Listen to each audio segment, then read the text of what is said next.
Hello again and welcome to FCV's latest addition to your collection, the 1994 Tour de France. I'm Phil Liggett, joined on occasion by my partner Paul Sherwin, a 7-times rider in the Tour who interviews the riders.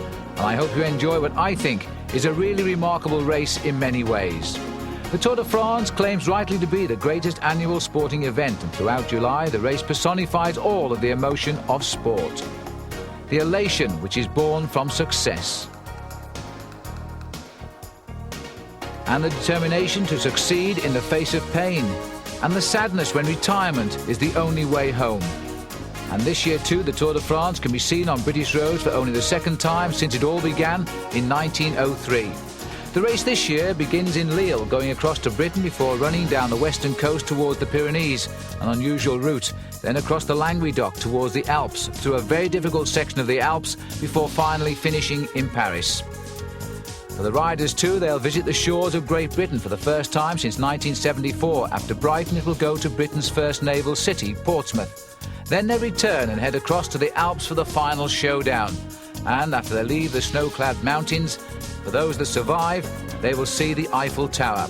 The race coming home for its traditional finish on the Champs-Élysées after 23 days, almost 4,000 kilometres, 18 mountains, 4 countries, and that for the survivors of 189.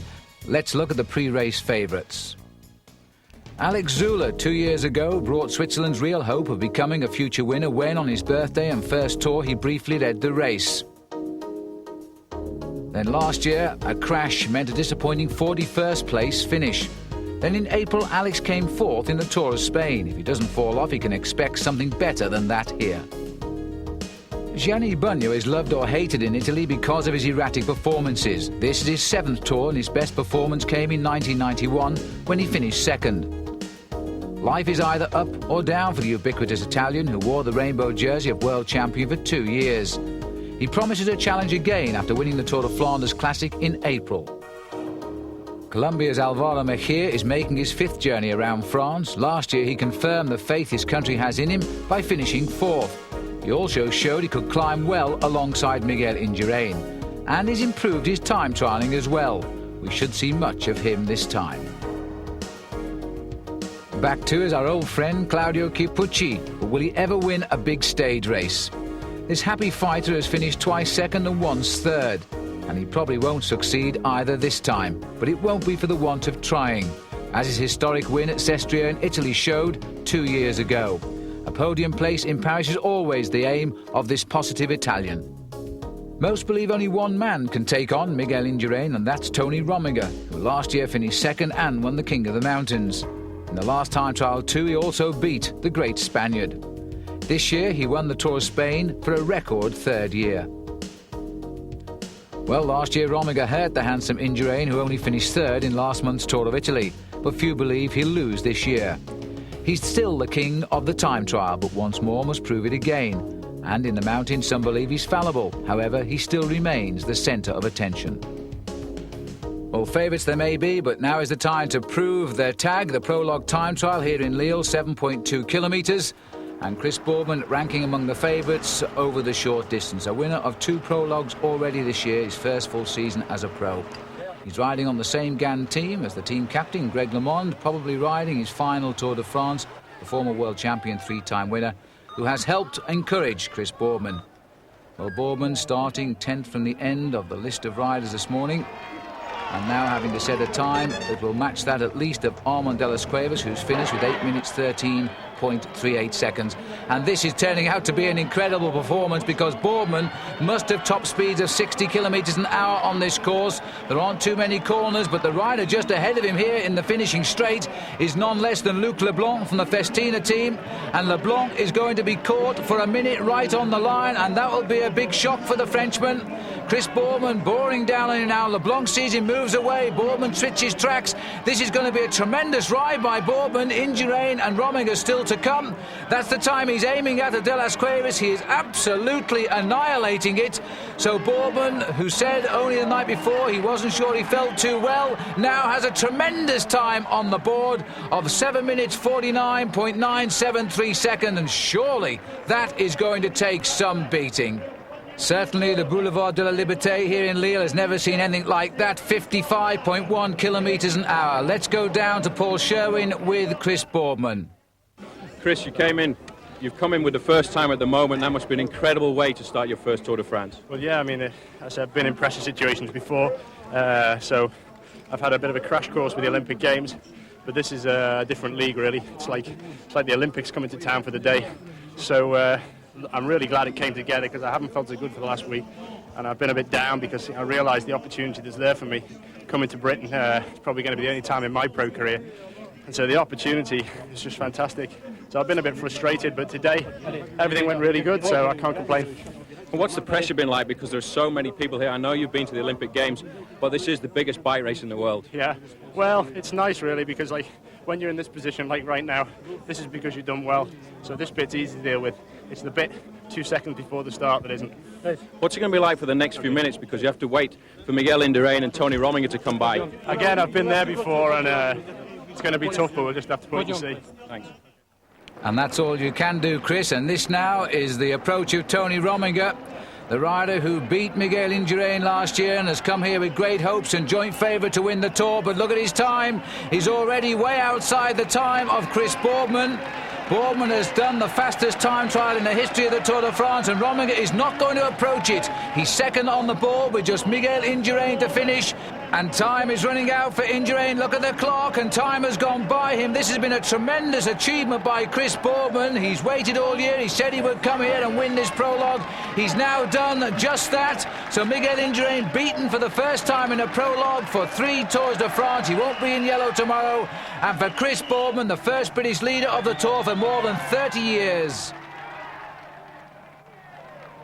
Do you realise now what you've got on your shoulders? No, I'm rather annoyed actually, because it's the same as the Olympic Games in that it's just over like that, and it just doesn't sink in.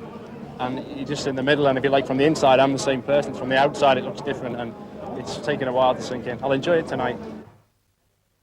So the overall situation, Boardman wins 7 minutes 49, 15 seconds on Indurain, 19 on Rominger, 22 on Zula. So on this morning's stage of 234 kilometres, taking the race away from Lille to Armentières. And not surprisingly, a reasonable day for Boardman, because the whole field has come out together to fight out the sprint finish. And this is going to be a tight win. On the left, the champion of Belgium, Wilfred Nelissen, starts to go for the line now. Nelson's got the inside. The whole field stringing out. Nelissen leading through. The champion looking for an early win here. Oh, my goodness me, they've hit the policemen. They've all come down. That is a terrible crash. Gonchenkov has gone down. Fontanelli's gone down.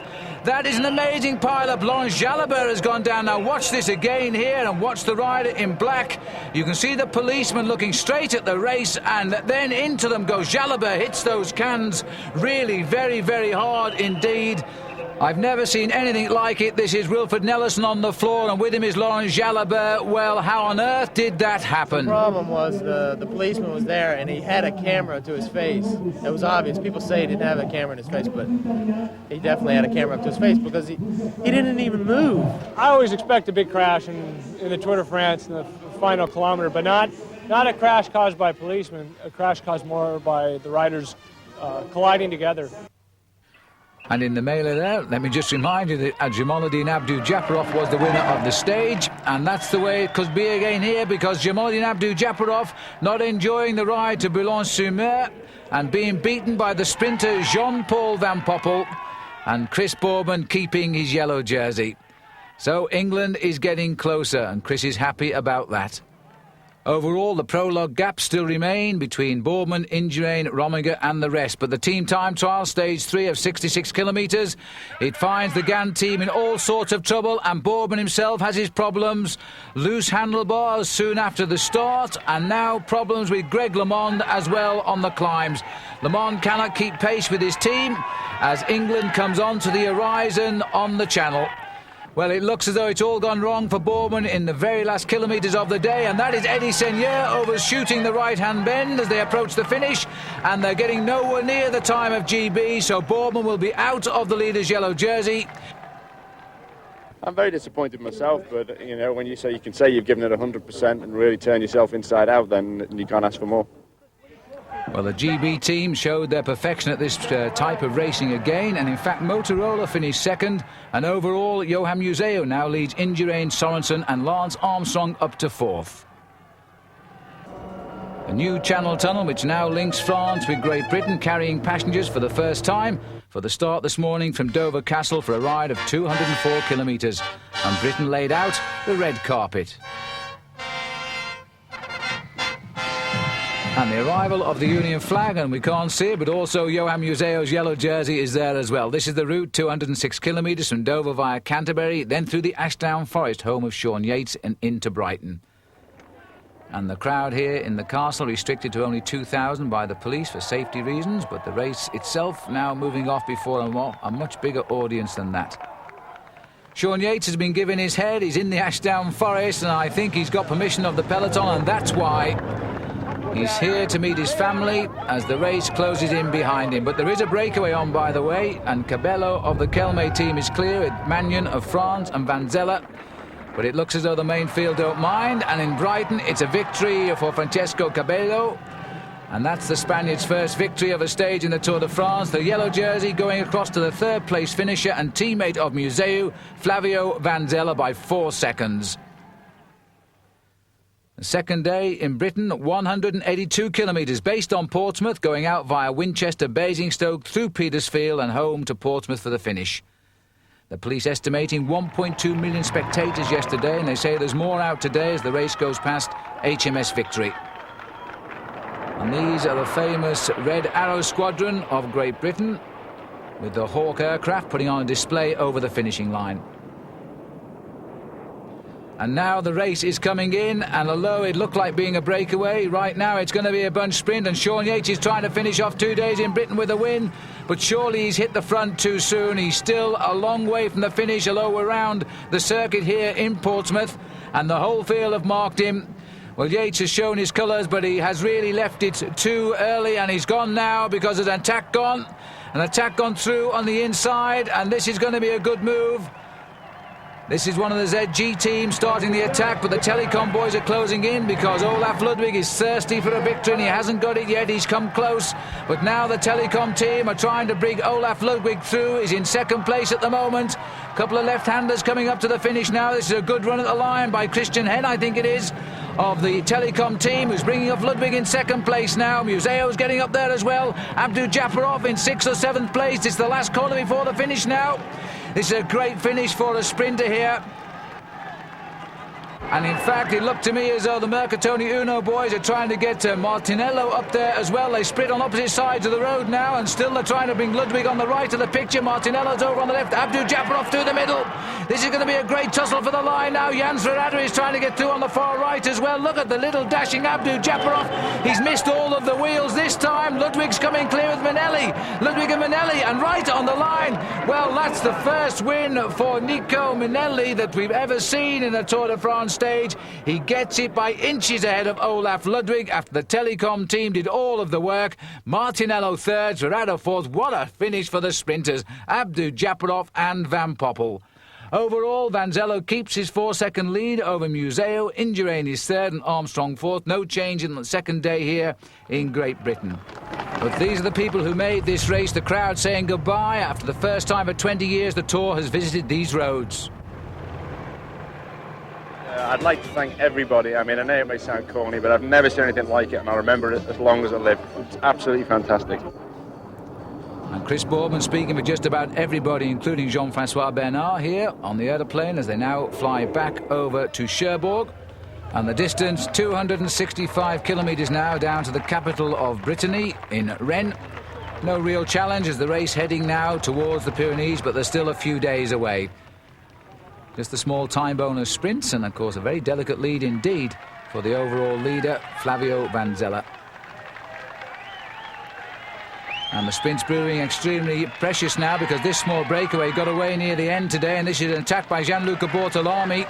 Sean Yates is looking over his shoulder for some help. Frankie Andreu is supplying it, as in fact Abdu Japarov in this breakaway. They thought that he was the man to take the stage. They've marked him, but Bortolami, who's never won the stage of the Tour de France, at 2 kilometres to go, has gone clear.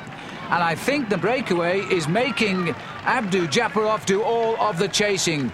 Andreo looks over his shoulder at Jens Heppner, the champion of Germany. And just up behind Heppner here now, we have Beat Zeeberg. But big Guido Bontempi also trying to master the move, followed by Sean Yates. That's the composition of the breakaway. And you know, Gianluca Bortolami may well have taken his chance well here. It would have been nice if Sean Yates had done it. But in fact, Yates is trying to take the leader's yellow jersey. He's the best placed overall. But he mustn't allow Bortolami too much lead. Otherwise, Bortolami will have enough time back to take the overall lead. And look at these crowds here. They must have been taking a note out of the British handbook, having seen what's happened these past 2 days. And Bortolami going for gold now, best known for the reputation he's built in England a few years ago. He's won 2 stages of the Kellogg's Tour of Britain. He won his first one in 1990 when he just turned pro. Then in 1991, he finished the Tour de France last year, but he really was an anonymous rider. Now he's not going to be, because I think he's going to hang on. Bortolami swinging into the home straight now. He's seen the banner. He's slipped it up 1 more gear. They're all lining up behind him. They've mastered Abdu Japarov, but I wonder if Abdu Japarov has still got the legs. He'd be fuming at missing this. This is how Sean Kelly lost so many stages in the Tour de France. There was always somebody nipped away. There's Abdu. He's going to get second place. Bortolami is face a picture. They are not going to catch him. Gianluca Bortolami of Italy is going to take the stage win. The clock will decide whether he's got the yellow jersey. It must be desperately close between him and Sean Yates. But so far, this opening week of the Tour has been a story about the British, Boardman, the great days in Britain, and now I think Yates has got the yellow jersey. This is the group coming in, and they're sprinting only for 9th place now. And in fact, Jan Zverade is the rider in 3rd place. Olaf Ludwig over to the left. The sprinter's still willing to have a go. But look at the clock. That's what they're all counting down for Yates for being in yellow. The sprint is beginning now. Jan Kersipuu is the rider on the left, who I think is going to take it on the line. Zverade's coming at him.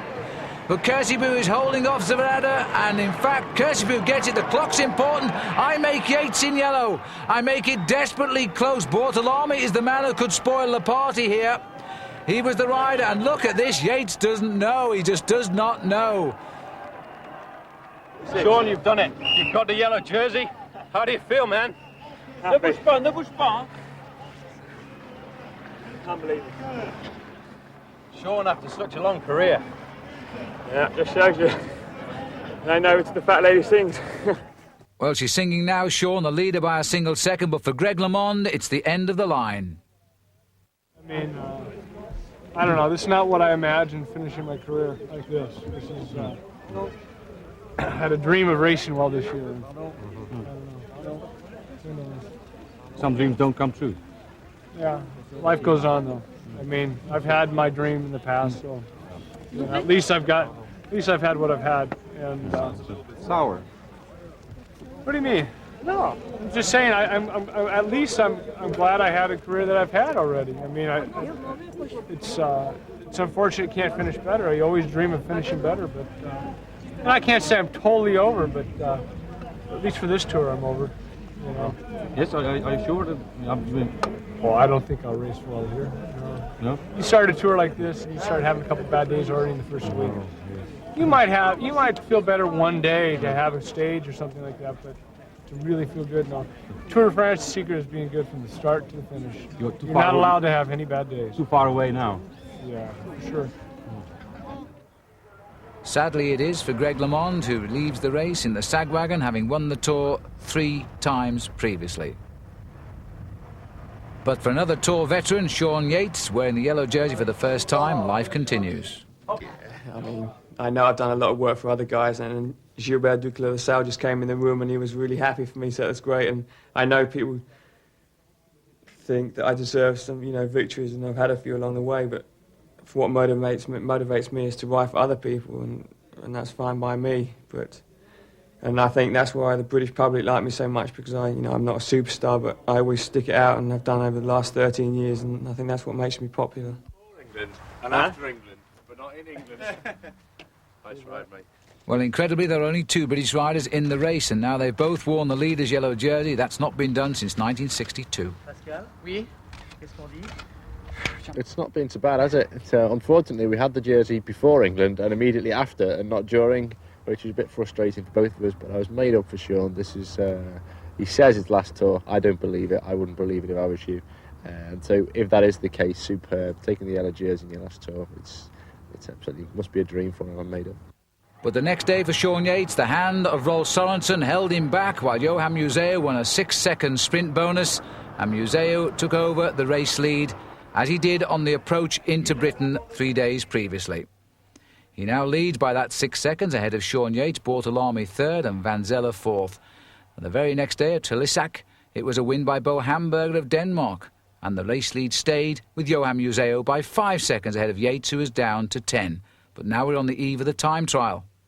Last year, Museeuw also led the night before such an event. He's in no doubt as to who will win. I have one favorite that's Miguel Indurain. He is very strong. He always in the 10 first place of the group. Maybe on second place Rominger, and then Las Cuevas. And Johan Museeuw? Far behind. Well, at least he's honest anyway, but one man who hopes not to be too far behind this morning on the time trial between Périgueux and Bergerac, 64 kilometres, is Chris Boardman. Boardman, however, has had a terrible ride. It has never gone right for him in the heat of the day. He knows it too, and Chris Boardman won't see yellow again in this tour. And I think now he'll think only of retirement, but this is Tony Rominger. He's had a back wheel puncture, he's had a change, but he's lost time. His time checks are saying he's running close to Indurain, but look at this. Miguel Indurain has gone ploughing past the world champion Lance Armstrong. And this after something like 16 kilometres of racing, and Armstrong is in big trouble. Well, Indurain has just gone straight by him. All of the checks are confirming that Indurain has refound those time trial legs. He's gone through 6.5 kilometres in the best time. This is Tony Rominger, who is staying closest to him just about. He's less than a minute down on him at the moment, but I did say a minute. The weather here is so hot and humid, it is cruel racing in these conditions. And the first few kilometres of the time trial today, extremely hilly. 10 kilometres to go now for Miguel Indurain, another rider in his sights, and that'll be Armand de las Cuevas. And can you believe that? Because he's picked off his Minutemen so easily today. And Miguel Indurain looking so good once more. The battle between him and Tony Rominger, it's a question now whether it will be realised, because Rominger is losing time. He's now almost 2 minutes behind on the road. And that looks like Franco Vona, who's now being picked up by Tony Rominger. So Rominger is riding a good solid time trial here, but I've got to say it's not in the same class as it was a year ago when he beat Miguel Indurain. He's not going to beat him today. He should be the best time when he gets there. Thierry Marie is holding the best time at the finishing line. Rominger inside a kilometre. And Franco Vona not worrying there. Let's go back down the course now and just take a look at Miguel Indurain. He's absolutely flying today. Well, we felt the last week of the Tour of Italy 3 weeks ago, his old form was coming back, and now he's showing us it really is. This is the arrival of Rominger, the first indication we'll get now of the sort of quality of the ride. Thierry Marie is on the board with 1 hour 20 minutes. Rominger is going to be well inside that. This will be the new marker for Tony Rominger at the start, the joint favourite to win the Tour. But he's leaving himself now an awful lot of work to do. Rumours abound that he's not feeling well. He's got a slight leg injury, but he's always denied it directly to the press. And I wonder now if Tony Rominger is a little bit off the peak of his form. It's not the time to be in such a situation. Rominger, however, turning in what will be the fastest time, at least till the arrival of Miguel Indurain. So he's going to maintain his challenge up there, at least in second place overall in the classification. But the pretenders have now had their day for sure. Museeuw will be out of yellow. He's way behind at the time checks. And 2 minutes 45 seconds, that's the new leader, Tony Rominger, but it shall all be altered now if the midway time checks are to be believed. Indurain has returned to his old time trialling form, and he's still an awful lot of fight in him as the line approaches. Well, they've all come and they've all died in the heat today, except Miguel Indurain. Just look at the clock now. It is a tremendous ride, and now he's going to take the leader's yellow jersey, and the question is, can he keep it through the Alps and the Pyrenees coming up first. This has been a tremendous performance by the king of the time trial. Indurain is the first time on the board now. It's going to be about 2 minutes, and he hits the line. It is 2 minutes exactly. Well, here's one man who knows what it's like to feel the pain of Miguel Indurain. Lance, that was a tough time trial, eh? I mean, certainly that was the most extreme I've ever had to go. I was in the last 15 Ks. I didn't even feel like I was pedaling. It was just kind of going around, and I'm completely exhausted right now. I'm zilch left. What was it like when Indurain caught you? Was that a big surprise that he caught you so quickly? He's flying along. He was flying. I was, you know, that was my big goal before the race, is to stay away from him, but he's super right now. Romiger's not even, it's over. It's finished now. The way that guy came by, and that was probably part of the reason that I was so wasted in the end, because I tried to match his speed, and he goes along the flats 55, 56, 57 Ks an hour. I was 53.11, getting dropped. Well, can you believe that? Miguel Indurain winning the time trial by 2 minutes from Rominger, 4 minutes 22 from De Las Cuevas, Bourbon 5 minutes 27 seconds back in fifth. Overall, Indurain now leading the Tour by 2 minutes 28 seconds ahead of Rominger. De Las Cuevas is third. So the big man is back and heading for his fourth straight Tour win, but he still has the mountains of a very difficult route to conquer.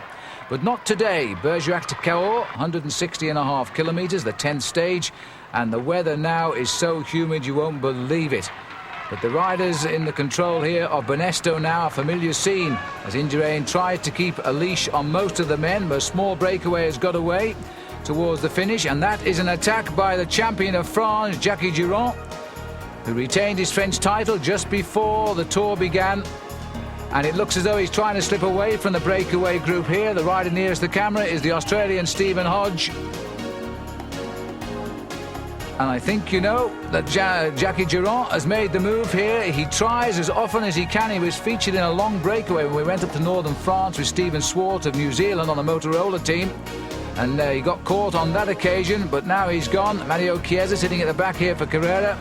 And giving a little reminder to Gianluca Bortoloma, he's actually the best rider placed overall in this breakaway. He's still lying fourth, but he's now nearly 6 minutes behind. The main field are just 2 minutes off the back of this breakaway, and Durand is trying to now stay clear of them all the way to the finish. Well, Benesto have monitored the length of escape here, and they're chasing behind now, but Jackie Durand is waiting for no one. He searched for the big win, and it would be fitting if the champion of France gave France the first stage win of this year's Tour de France. He's not the most popular of riders among his teammates. I'm not quite sure why that is, but anyway, he's certainly thrown the gauntlet down to the rest of them today. A few deep breaths. Just 2 kilometres left to go to the finish. The regroup behind here now. Serpellini, the youngest man in the race, is also here for the Lampre team, but look at this crowd now. They're welcoming the arrival of the champion of France, and I don't think they're going to get on terms. I'm pretty sure that Stephen Hodge will be really annoyed this break has gone. He must have fancied his chances. Durand is going to take no chance at all now. He's just checking over his shoulder, and then he's going to enjoy the next few metres. As he approaches the line, a big crowd here for the first time visit of the Tour de France to Cahors. And a big crowd too. Well, all that remains now is the traditional salute here from the champion. He makes sure there's nobody there. He salutes his team car. He's got the victory for France. As always, the French press have been waiting for somebody from France to come out and win the stage. Well, this is the moment they've been waiting for, and the one that Jackie Durand has also been waiting for. They got into that breakaway group, and Durand made his move about 5 kilometres from the finish. And the rest of the breakaway are not even in sight. Well, it's not going to do anything at all to the overall situation, because Durand is too far behind for that, but this is the moment here, remember. 44 kilometres an hour, a good average speed today. It was only 160 kilometres, and Serpellini's nipped away. Stephen Hodge looks over his shoulder. Serpellini, youngest man in the race, gets second, and a little bit disgusted with that. He clearly felt he wanted the win. Hodge gets third, and it will be Bortolami in fourth place. Tell us about the heat out there, because this is probably one of the hottest Tour de France's I've known for many years. It's incredible. I don't know how I managed today. My heart rate in the last half or so was equal or over my threshold. I was really worried because I was thinking, shit, I'm getting a sunstroke here, because my heart rate was really, even on the flats, was up around my threshold. And I was actually quite worried about it, because I was up 170, 172 on the flats coming around the river here. Before we even started to climb, I was at 170, and before, that's my threshold, and I was really worried that, my heart was just going through the roof. Well, it wasn't, Stephen. All is well, and Jackie Durand winning the stage. From Serpellini, Stephen Hodge there, he finished third, Bortolami fourth, and Christian Hen in fifth place. This the 11th stage and the entry into the Pyrenees, a new finish at the top of Hautacam, which is a climb outside of the Mecca city of Lourdes. And this really is a pretty part of France. We roll now down towards the Pyrenees. Well, at least they talk when they're not in combat. Miguel Indurain alongside second overall Tony Rominger. And this is the weather today, sunny but mist at the finishing line, which we understand is completely covered at the moment in low cloud, and the temperature a little bit cooler as we now go into the Pyrenees, and we're on the eve of the rest day here. So it's goodbye now. All of the time bonus sprints are behind us. No more bonuses for the riders at all. As they now, that was Peter de Klerk, the king of the mountains there, winning the small climb, but I wonder if he'll still be in contention when we get to the big one. De Klerk holding on to the polka dot jersey thus far on the small climbs of this year's tour. It's all going to change now. As we approach now, we've left Lourdes and we're heading up now towards the start of the climb, which is up to Hautacam.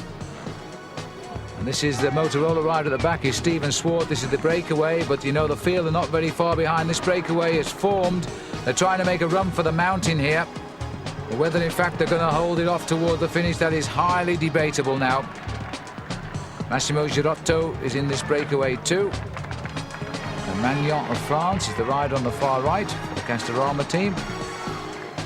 But the field are only inches behind this breakaway now, and this is the reason the Once team, hoping to get Alex Zula in play, has closed the race down. Moving further up the climb, and this is Miguel Indurain, followed by Peter Ugramov from the Gavis team. And out of sight of our cameras, there has been an attack, a lone attack at that, by Marco Pantani, a little Italian climber who came to the fore this year with a great second place in the Tour of Italy. And now Indurain is going to have to work out quite what to do about that. Ugramov in second place. And the Gavis team pushing all the men to the fore here. That was Zaina. And this is Luc Lebon of Festina. Nearest the camera is Armand de las Cuevas. Richard Vironque on the far side. Little Nelson Rodriguez. Alex Zula in the pink. This is Lordolino Cubino, 171. He won a stage of the Tour of Italy this year.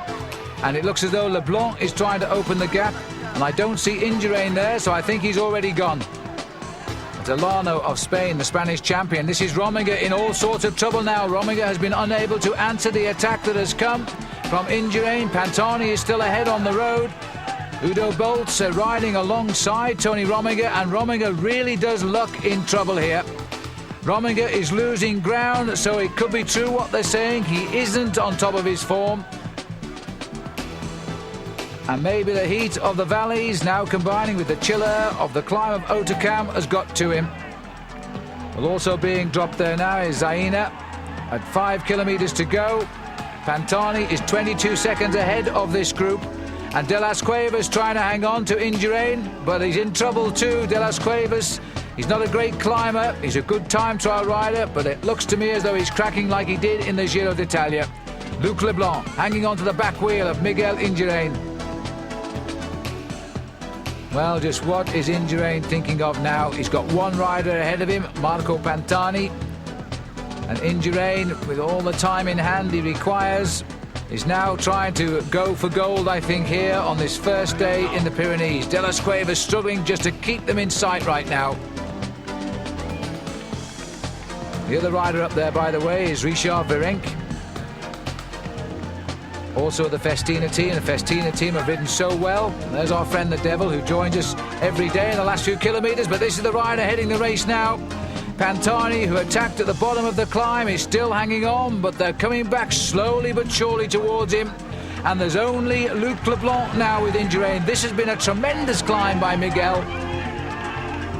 You very, very rarely see this man come out on the offensive in the mountains. He's always been content to follow, doing the damage in the time trials, but now he must be worried about Pantani. For the moment, Pantani is not a threat to the overall, but he will be by the end of the day if he keeps this rhythm up. Indurain continues to set the rhythm. Luc Leblanc, former champion of France, who finished 5th in the 1991 Tour de France. Along for the ride, but Pantani, he looks like a pure climber as well, doesn't he? He certainly looks a lot older than he's 24 years too. But now Luc Leblanc has recovered, prepared to work with Indurain. Indurain is actually hurting himself. Take a look at his face. Well, this is a great show of defiance by Miguel. He's trying to destroy this field. He started in the time trial 2 days ago. There's a rest day tomorrow in Lourdes. And if he keeps this up, he's going to go down onto the rest day with a very big lead overall. Leblanc trying to keep with him at the moment with having no difficulty at all. And up there in the mist, and I think I can just see the white jersey of Pantani through the mist. There it is. So they brought him back. It was a brave attack by Pantani. At one stage I thought he got it. He went up to about 25 seconds. At 5 kilometres it was down to 22. And now we're not far off being a couple of kilometres from the finish, and I would say it's no more than 10 or 12. Leblanc is riding extremely well here. Mind you, you could say the same for Big Mig. Well, here is Pantani. I'm trying to look round over the shoulder to see if those cars are following the yellow jersey, and yes, they are. It's all over for Pantani. If he's going to win the stage, he's going to have to win it in the sprint, because Miguel Indurain and Luc Leblanc are closing in. And he has a tremendous rhythm going on this climb. It is a very difficult climb, this one, Hautacam. It's the first time I've seen it, and I think the majority of the race too. It is a find indeed. We're about 30 kilometres outside of Lourdes. When the riders finish, they'll get in the cars and race back home to Lourdes for a good wash and a change, because it's chilly up here today. But just look at Indurain. He's doing the majority of the race driving here, and Pantani has now taken a good solid look over his shoulder to see who is coming up. He's seen the yellow of Indurain. He may not know yet the name of the rider in Indurain's slipstream. But we now have 3 riders at the summit. And I make it around about 2 kilometres from the top, and in fact Leblanc deciding that's enough. He's going to have a go. Luc Leblanc has chosen the moment to attack, to leave Pantani with Indurain. And this is a great show by Luc Leblanc. The French had a stage win yesterday with Jackie Durand. And now it could well be, as we go to the rest day, they're going to get win number 2. And this will have a nice taste about it in the mountains. So Luc Leblanc has opened the gap. Indurain has tried to step up the rhythm just a little bit as the Basque flags fly in the face of Miguel. And I do believe that Indurain has recovered and he's coming back. Well, Indurain is coming back inch by inch, and Pantani somehow has found the strength to hang on to that back wheel of Miguel Indurain. Well, one thing's for sure now, any thought that Indurain wasn't coming here to win this tour for the 4th straight year, that's gone out the window. Indurain has come here to destroy the field, and he's now clawed his way back up to Luc Leblanc. The final sprint to close the gap. Leblanc will ease up now, I think, and Pantani is off. He's been detached from the back. And so the little climber from Italy has gone, and Leblanc has been tamed by Miguel. Well, we haven't seen a banner for a little while, but I think we're inside the last 2 kilometres. It could well be inside the last kilometre. That banner perhaps coming up shortly. And Leblanc will not ease up at all. I guess he's figuring that the chase down by Indurain might have proven just a little bit too much, and to keep the pressure on. Pantani also is clawing his way back. So if those two ease, he'll be back on. And Tony Rominger, by the way, news reaching us, is over 2 minutes behind on the climb, and I would think the end of his Tour de France. Because by the end of the day, he'd be best part of 5 minutes down. And Indurain knows it, and that's why he's come here to attack at the bottom of this climb, to do as much damage as possible and give the riders all of tomorrow to think about it too. Because just look at this. I've never seen Indurain ride like this. He is full of aggression.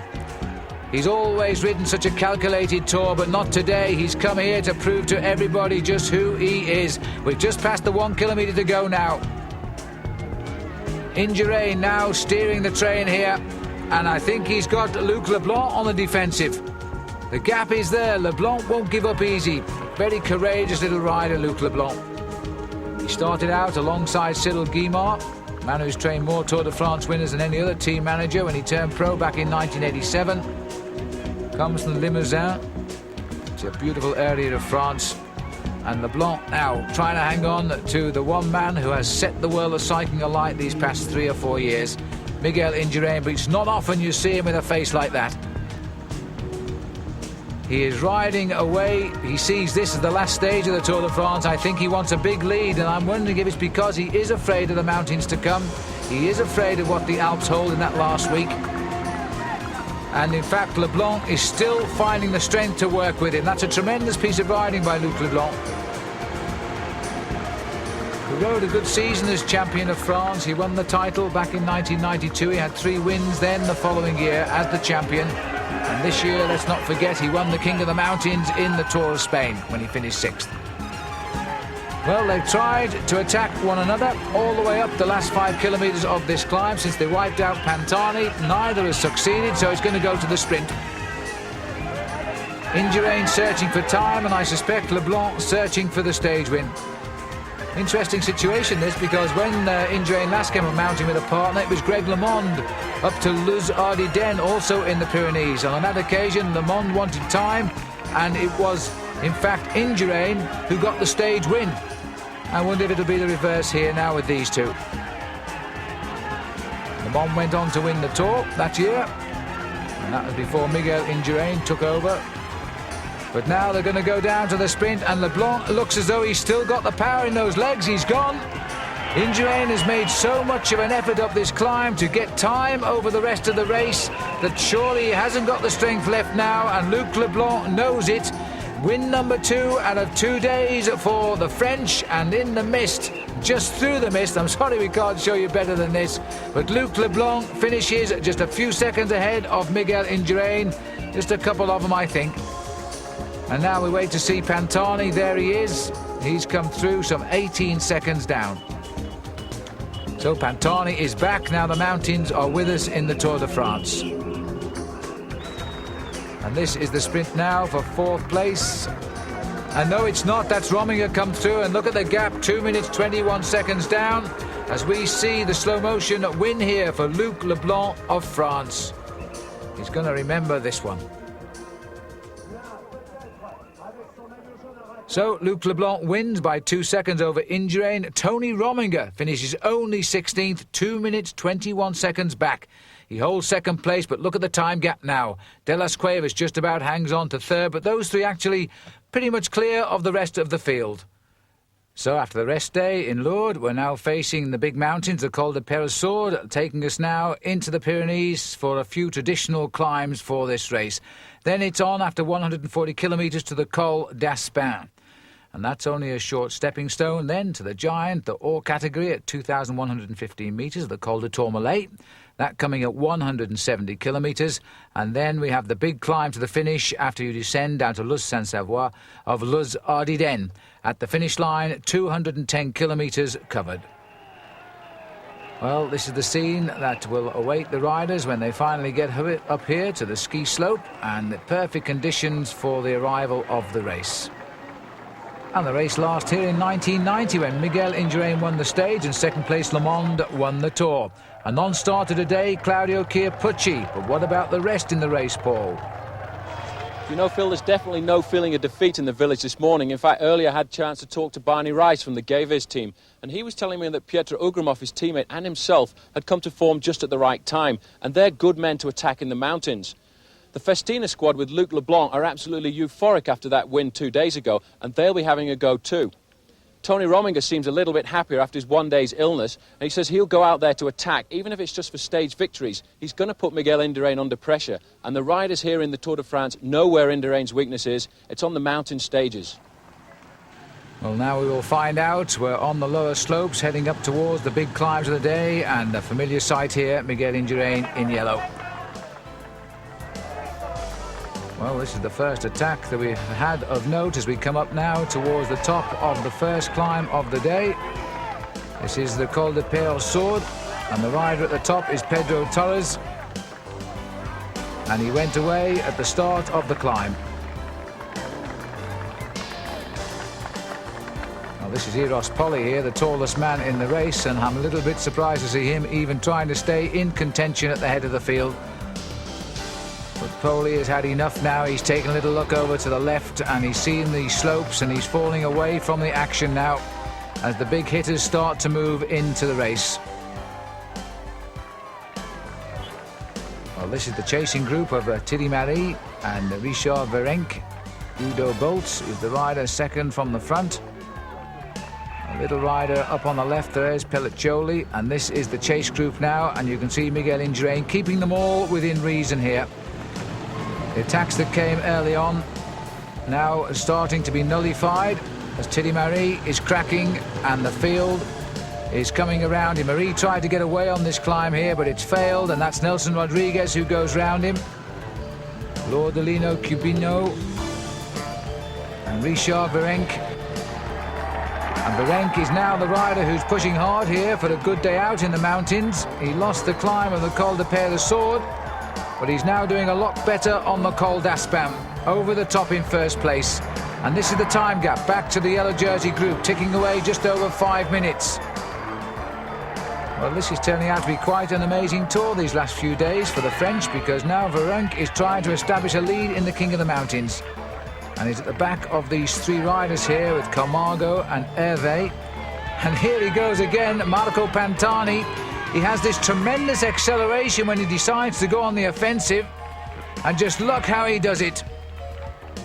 There's the gap from the field. He's now sped off in search of that leading group. Well, what a refreshing sight this man is. And it's only fitting he should be on the Carrera team, because out today, as you know, is Claudio Chiappucci. He lost so much time, he had a fever this morning. This is Lordolino Cubino now coming up to Richard Virenque. They're battling it out here on the Col de Tourmalet. We are approximately halfway up the climb here. And Virenque is trying desperately now to sew this race up, because once you're over the top of the Tourmalet, you have the long descent down to Luz Saint-Sauveur, and then you start the climb up to the finish. And this is the plunge off the Col de Tourmalet. Very often the way the riders come up. 8 minutes 34 now. Virenque has built a lead. He's already into the hot seat in the King of the Mountains. How about this for a little descent? Almost 80 kilometers an hour on the way down for Pantani.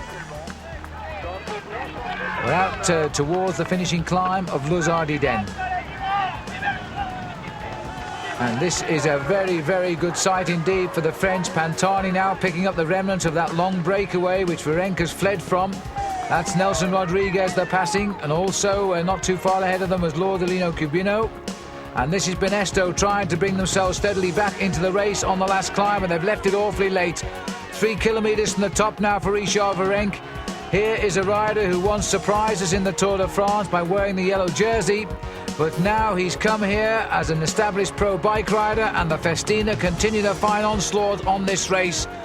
2 days ago, the last day in the Pyrenees, it was that man, Luc Leblanc, and now Leblanc struggling a little bit to hang on to Miguel Indurain's group here, but hang on he will, and they're trying to reduce the gap to Richard Virenque, but I don't think they're going to catch him.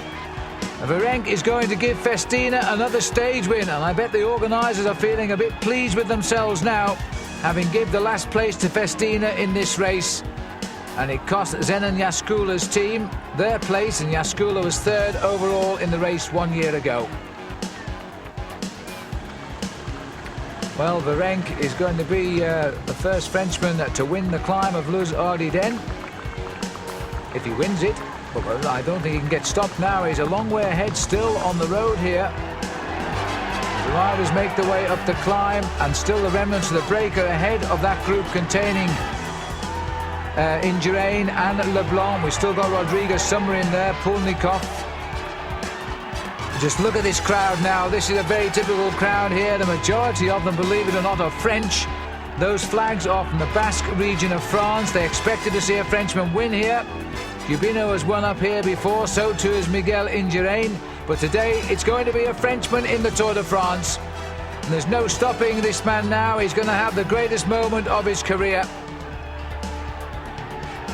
And so Virenque is counting the corners around the bends. He makes his way up towards the summit now. A rider who turned professional back in 1991 and took the lead in the Tour de France in 1992. He finished 19th last year, and now he's putting in a bid to take an early lead in the King of the Mountains, with all of the big mountains apart from these in the Pyrenees still to come. It must be a marvellous feeling for him now. Bernard Vallet, the former Tour de France King of the Mountains, looking out of the open top of the car behind. He's part of the organisation on the Tour now. And he's the man on the right of the two standing out of the car, as now Virenque, I'm not sure whether he's crying here through joy or through pain. But either way, I'm sure it'll be joy in a few minutes' time. He's just got the last few corners to go. And he's really into the heart of the crowd now, the heart and soul of Les Ardidem. I really think the crowds are getting as big here now as they are on Alpe d'Huez. And he knows now, he can see the finish line. Richard Virenque is going to win this stage and continue the French resurgence. They've now won the last three stages of this race. First Giron, the champion, then Lublin at Hautecam, and now at Les Ardidem with the day's rest in between. We've got Richard Virenque. And this will also be rewarded with the polka dot jersey tonight. Peter de Klerk always telling us he couldn't climb the big mountains. He'll slip out of that. And in will go the Frenchman from Festina. But Miguel Indurain will keep his lead. He's monitored the men that matter on the climb here. One or two have nipped ahead of him, but they're not going to damage his lead too much.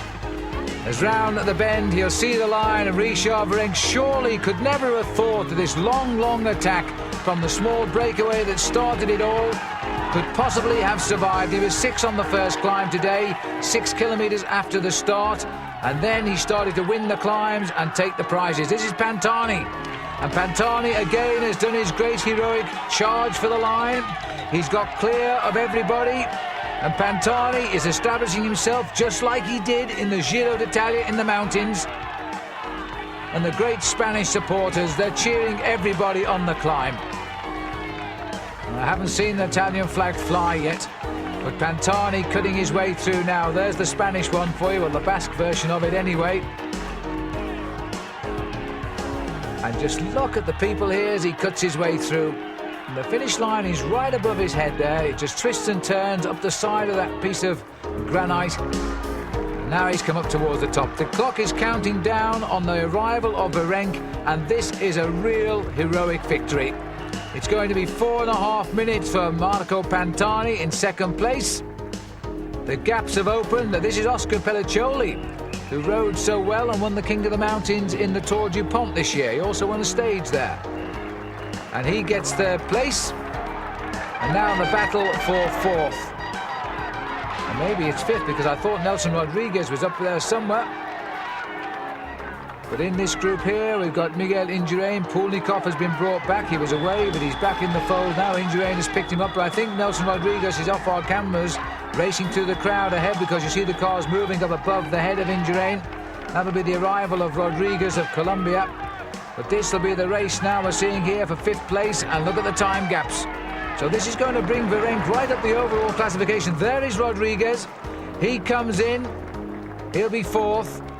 And this is going to be a battle of the fifth place sprint now. Pulnikov is on the left. Indurain is going to lead it out. Leblanc again finishing alongside Indurain, as he did just 2 days ago at Hautecam.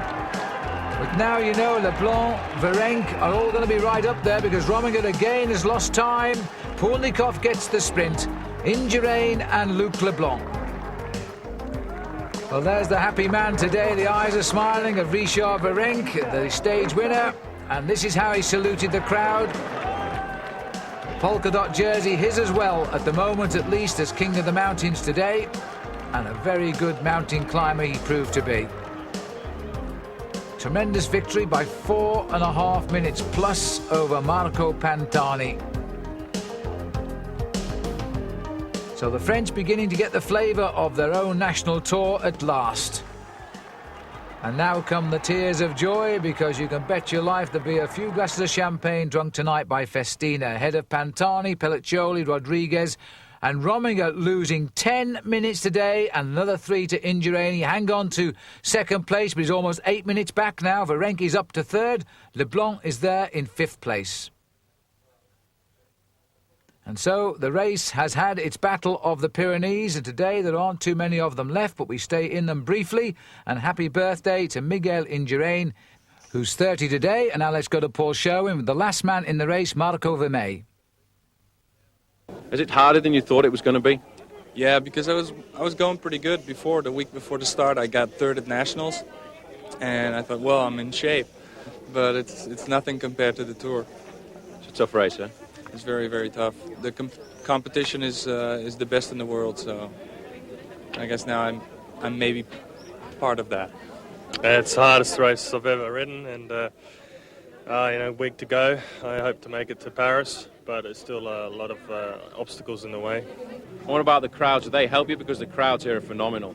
Oh yes, it's phenomenal, especially in England. In England was amazing because there were so many people all along the course, and right here, like in the Alps, I saw so many people just here in the Alps and in England. It was very special. Yeah, it's important. So this morning, the 13th stage, and some of the riders there who aren't hitting the headlines, talking to Paul Sherwin.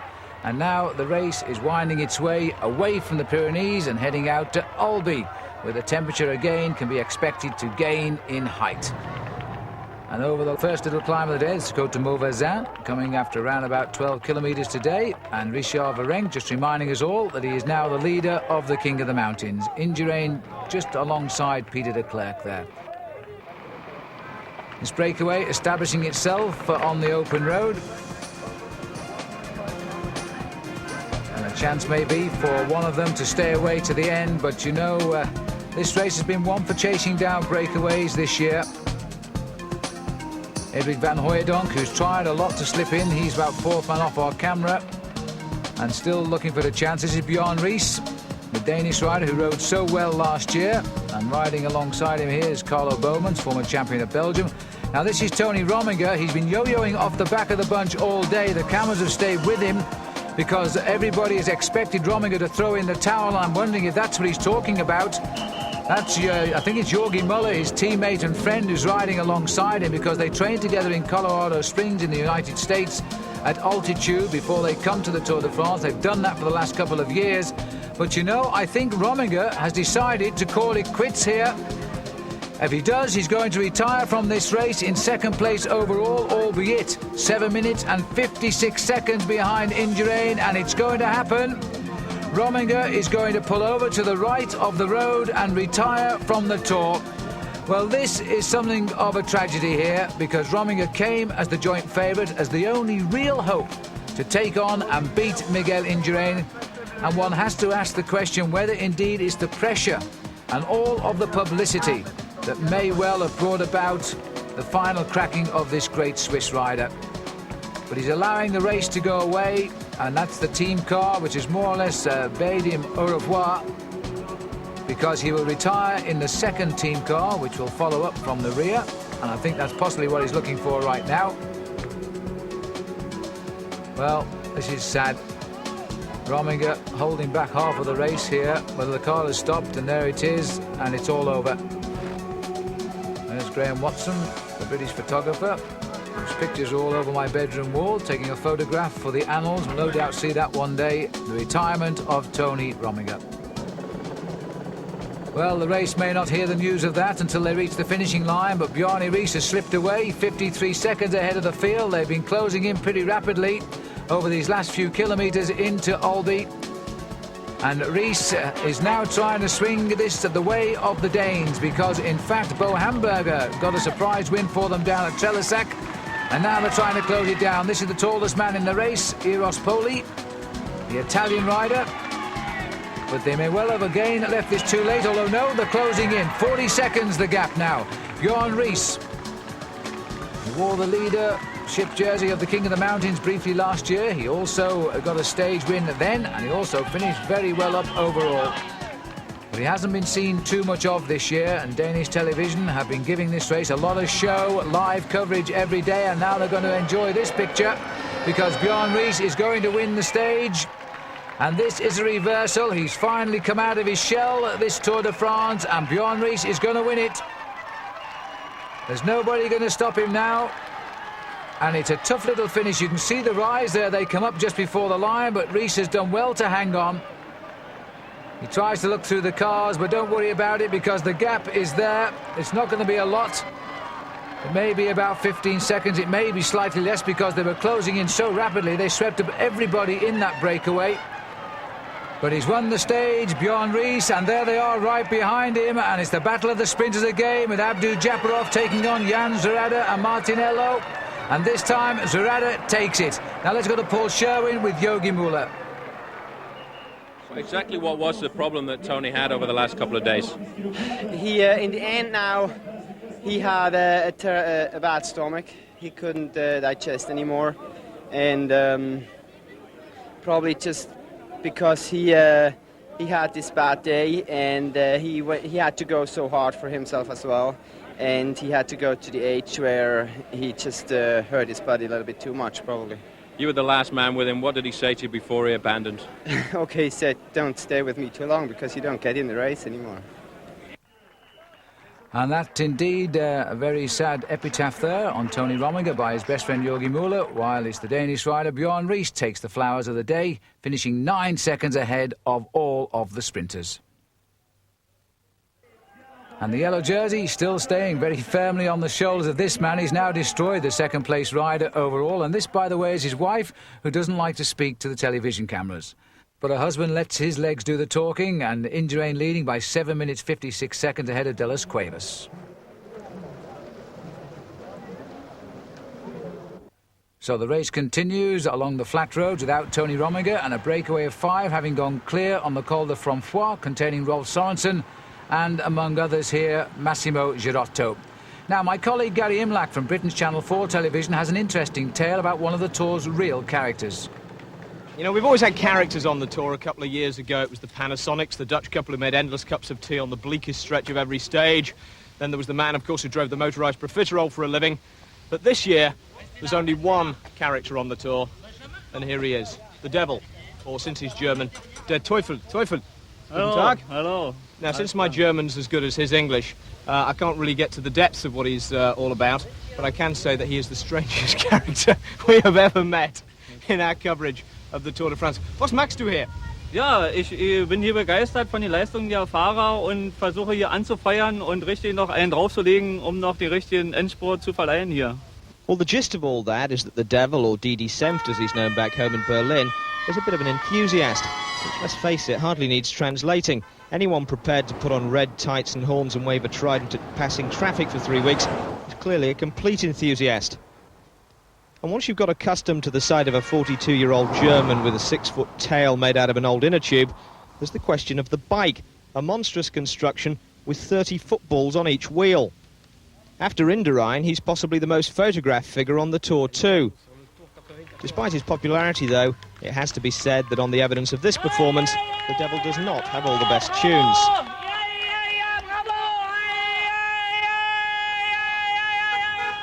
There's no doubting his commitment, though. From Dover to Paris, he's at every stage, sleeping at night in his car and living off supplies from passing tour vehicles.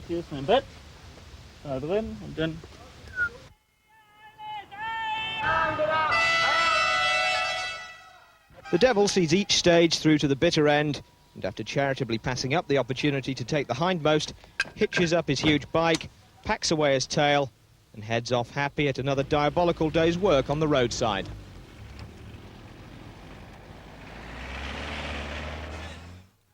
Well, Gary, it takes all sorts, doesn't it? But now back to this breakaway of 5, and it looks like Neil Stevens, the Once team, is having a go, and I think that's Rolf Sorensen who's gone after him. They're trying to break up this race now as they head down towards Montpellier. Still a little way to go to the finish. Sorensen trying to get on the back wheel here of A very, very quick Neil Stevens riding his third Tour de France. None of these riders are anywhere near Miguel Indurain overall. In fact, Stevens is almost an hour behind in 85th place. And Rolf Sorensen is 48th overall, 34 minutes plus behind. But the breakaway has gone. Now, it's an unusual finish here in Montpellier. It's a new finish where they'll race both sides of a main road. They'll see each other on opposite sides. There's what I'm talking about. They actually finish on the other side of the road, coming the other way. And there's still 5 kilometres to go to the finish. And yet the actual finishing line is about 2 kilometres behind the riders in that shot. So they're going to see the location of the chasers as well, which will give them good reason not to panic now. They've got the gap. The main field is still 6.5 minutes behind, so they're not going to come back today. And in the hot weather, which has returned, they're not going to waste any energy either, because the race is now heading out towards the hard final week. First of all in Provence with Mont Ventoux, and then into the Alps. Well, Sorensen has searched for his form since his accident earlier this year, which has left him on the sidelines. He's coming back now after his Tour of Italy. This is the rest of the group. Rolf Yearman on the left of our picture there. They've been left behind. It was Pascal Hervé and Massimo Girotto with the other two. And just to give you some idea of the Tour de France speed today, take a look at the rider on the right. But now it's all about who's going to carry away the first prize.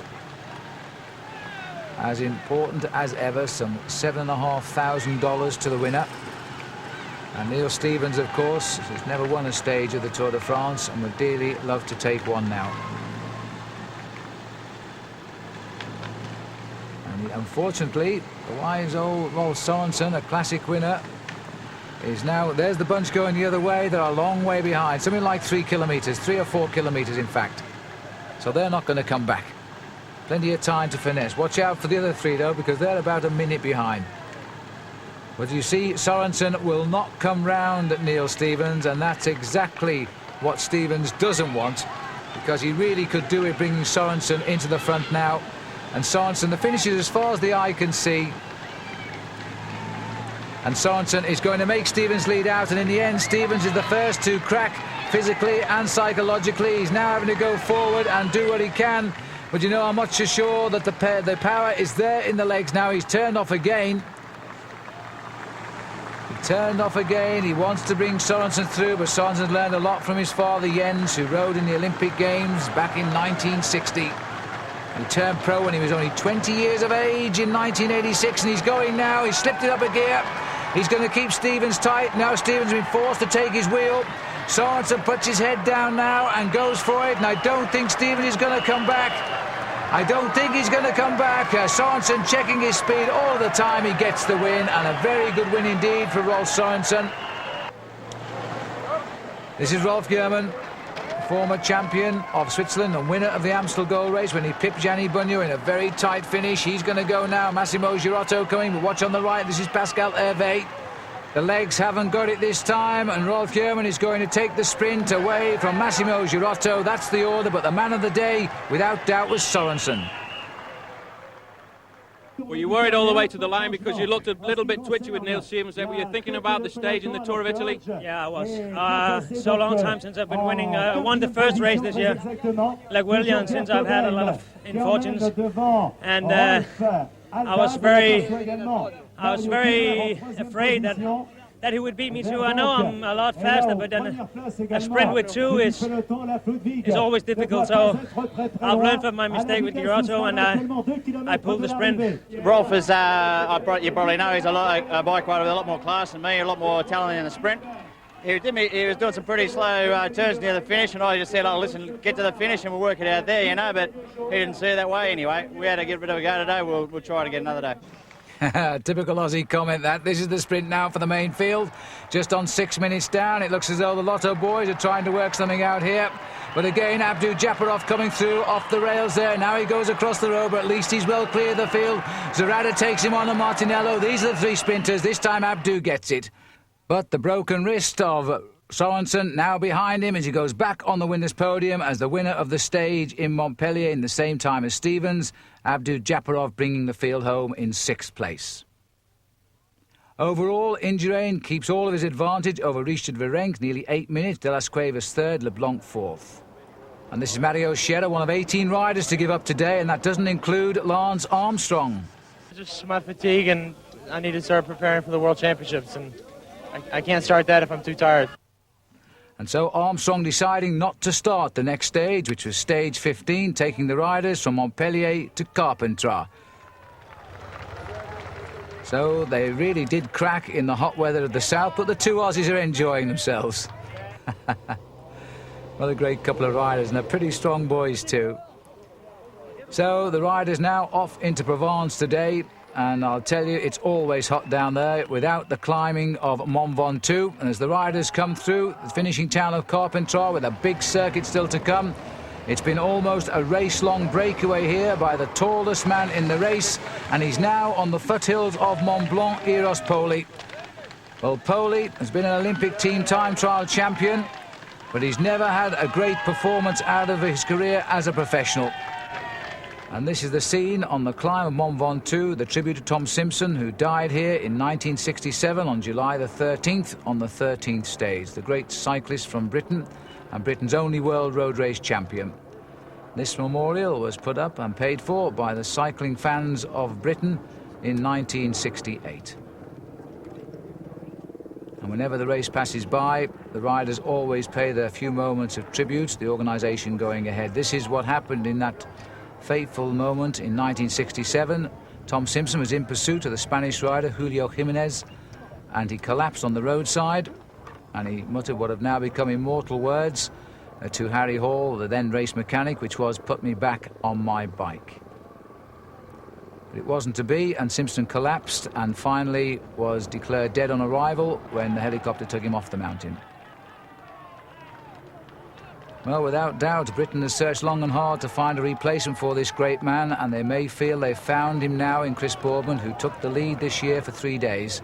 But no one in Britain who knows their sport will ever forget this great cyclist, least of all Albert Bouvet, nor Eddie Merckx, nor indeed on the right Helen Simpson. And Joanne Simpson, who never knew her father, was only 5 at the time, on her left. She didn't realise just how good her father was at being a racing cyclist. Eros Poli just passing that very mark now to the right as he goes up towards the summit of Mont Ventoux. He had a lead of almost 30 minutes at the bottom of this climb. He had estimated perhaps he would lose a minute a kilometre. And, you know, he survived. The sort of ride that Simpson would have been proud of. The tall man, Eros Poli, he now is at the top here, and I bet he can't believe this to be still ahead of the field in the Tour de France on the mountain stage. He'd be the first rider to tell you he can't climb a hill. And it's been such a long breakaway for him today. And Marco Pantani again, and you can see the scars on the right side of his leg there. He's fallen off on the lower slopes today. Difficult few moments for Pantani, and Indurain climbing, but this hasn't been a hard climb for the main field. They've just kept the tempo going, and gradually Indurain has pulled ahead just the strong men of this tour. And Pantani is turning out to be really one of those strong men now, just like he came with a late rush in the Giro d'Italia. He's doing the same here. Over the top of the Mont Ventoux.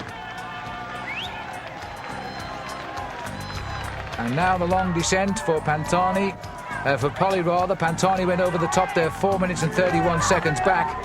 This is now Richard Virenque, who's taking on the points for the King of the Mountains. They're going over the top, almost 6 minutes. There it is, almost 6 minutes behind the leader, Poli, who won't worry them at all. He's never going to make up the time that he's behind, which is a couple of hours. But he's not thinking of that. This is the good news. He's still been told he's got a great lead, and he's now on the way back to Carpentras. There's no way he would have thought he would have survived this vicious circuit when he passed through the finishing line a while ago now. And again, we're seeing Pantani in that unique descending style. And just look at this. That, in fact, was Luc Leblanc trying to keep in touch with the other leaders on the descent without too much difficulty, I think.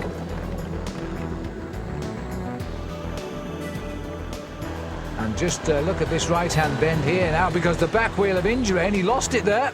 Indurain is going around this corner out of control, and he's just locked at the back wheel to get round. It's a nasty squeeze.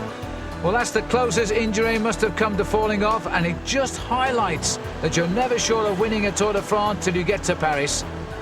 They've got themselves all together now. Pantani's back in this group. No, it was De Las Cuevas, in fact. That wasn't Pantani, it was De Las Cuevas setting the pace there.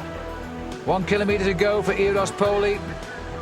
And I think it's either sweat or tears in his eyes now, because this is going to be a big emotional moment for a big man. He can afford to smile. He's still got the gap over the field, and he's round about 3.5 minutes. Tremendous ride, one of the great escapes this has been, and it's not been a slow ride either for Poli. He's ridden so well. The only other race he's ever won, to my knowledge, is a stage in the Mazda Tour in Australia. And now we've got an attack going away from the bottom here. It looks like Ellie has gone clear from that chase group. But here at the finishing line, Eros Poli is going to get only his second win as a professional, and it's going to go down without doubt as his best, because he's done it so well. Of that 6.5 hours in front, I think he's been in the lead for most of it. He broke away around about 60 kilometres into the day, and he's going to enjoy this now. I mean, he's been known to go past girls and they're enjoying a coffee at the cafes outside and stop and say hello, but now he waited for no one. What a character. Now this is the chase group coming in. I think Ellie has already gone clear. But this is Ellie here now. He's at the back with Pascal Lino in the centre, Roberto Conti. And now they're going again, and Ellie's coming once more on the right-hand side of the road. Conti's trying to get onto him and sat up, I think. No, Conti sat up and looked over. Pascal Lino is the man just behind Ellie. Now, these are the riders who have made this Tour de France for the overall classification so far. And Richard Virenque is having a great tour. He's had another good day in the mountain, and he's having another good finish here with 5th place. Now, just take a look at this face here of Eros Poli as he heads towards the finish. The happiest man on today's stage of the Tour de France, and why shouldn't he be?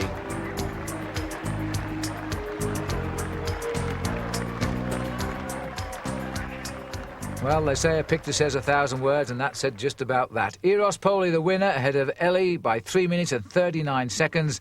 Virenque, the best of the rest. Stage 16, Valriaz to Alpe d'Huez. 135 riders left in the race of the 189 who started. I wonder how many by the end of the day, as we now are in the Alps, starting with the Col de Menet after 122 kilometres up to 1,400 metres high. Then a little bit of respite as you go down into the valleys before you start the climbing again. And this time you've got the second category, Col d'Ornon, at 195 kilometres. And then you dive off the top of that one down into the valley below. And then you start the big one, the climb to 1,860 metres of Alpe d'Huez and the finishing line. Well, before the stage began, we spoke with Miguel Indurain and asked him what he feared about this final week of racing. And I wasn't too surprised with his answers either. La montaña, ¿no? La montaña Alpe d'Huez, Val Thorens, Plus, son tres etapas de Alpes muy duras. Si hace el calor que está haciendo ahora, va a ser etapas muy duras, muy difíciles. Haber que ver las fuerzas como están. Eso es lo peor de esta última semana. And that made me wonder if indeed he tried to win this race in the Pyrenees so that he wouldn't have to work quite so hard in the week he feared most, which was this week through the Alps. It was said they put this week in to try and break Miguel Indurain. Well, I wonder. 227.5 kilometres, the distance of the stage, and the attack starting right out at the beginning. Thierry Marie leading this attack here. Ronan Pensek going through, and that was the result of an intermediate sprint at Bourg d'Oisans. We are now faced with the climb of Alpe d'Huez, the race more or less keeping all together as far as Indurain has been concerned throughout the day, but it won't be now. 8 minutes 44 is the gap back to the group, and that group contains Miguel Indurain. And so the Greyhounds have a chance at running at this mountain. It takes around about 40 to 45 minutes to climb it. The peloton containing Indurain is now at 9 minutes and 10 seconds. And we've got Roberto Conti in this group. Number 134 is Udo Boltz on the Telecom team, and that rider has really impressed me this year. He's a very strong rider, but he's climbed so well. One of the few Germans who really can climb. Little Hernan Buenahola, number 172 for the Kelme team. They've had a great tour. But again, riders prepared to go out on the attack, and Indurain notedly has been prepared to let them go. because he wants the pressure taken off him. He's just marking the men he feels now can affect his destiny in this year's Tour de France, and that is De Las Cuevas, Virenque and Luc Leblanc. But look at this now as the attacks on the lower slopes, and that looks like Conti has gone. Roberto Conti has gone clear. But he's gone very, very early on the climb. We know that the main field is trying to close in, but Conti has gone from this leading group, which also contained originally Eric Decker, but he's dropped back now, and Alberto Eli and Camargo. But this is now back in the valley of Bourg d'Oisans, and this is Stephen Hodge bringing the race as fast as he can to the foot of Bourg d'Oisans too. He's working hard now for his two principal actors, and that's Luc Leblanc and Richard Virenque. Higher up the slopes, and if you look to his left, he might even see that race, I doubt it really, coming down the valley into Bourg d'Oisans. But you soon gain height on Alpe d'Huez. And by the way, if any of you are ever thinking of coming over here and riding your bikes on Alpe d'Huez, the local Office of Tourism now presents you with a certificate. Once you arrive at the finishing line, just go down to the office and ask for your certificate, and a very nice one it is too, having achieved the climb of Alpe d'Huez. But I bet you don't climb it as fast as these riders. And this is Gerard Rouet, solid man on the Banesto team, doing a lot of early pace making there for Miguel Indurain. 10 kilometres to go for Conti. Rouet doing a great job here as long as he can. Pantani itching to go again. Look at him on the right. This rider has brought so much to the Tour, and he took one look over his shoulder and he's gone. What an acceleration this rider has. It's not since the days of Julio Jimenez, Federico Badamontes, Lucia Van Impe we've seen a pure climber come into the Tour de France. They have that suppleness. They can just accelerate so quickly from the field and then settle down to a much quicker rhythm. And Pantani, now look at that for a gap. Pantani has opened it up, but this plucky little rider, Richard Virenque, is afraid of no one this year. He's come again. He's really proud to wear the polka dot jersey as King of the Mountains, and he's going to come after Pantani, but whether he's got the legs, I don't know. Pantani's starting to pick off the breakaways now. This is Ronan Pensek. He was in the original move. And back up to Conti.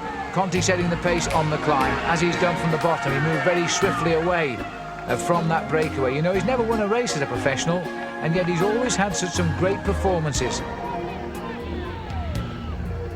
There's the remnants of the big field now, and they've thinned out a little bit too. The one name that we are missing is Armand de las Cuevas. Haven't caught sight of him yet. He's, for me, the suspect one as far as the mountains go.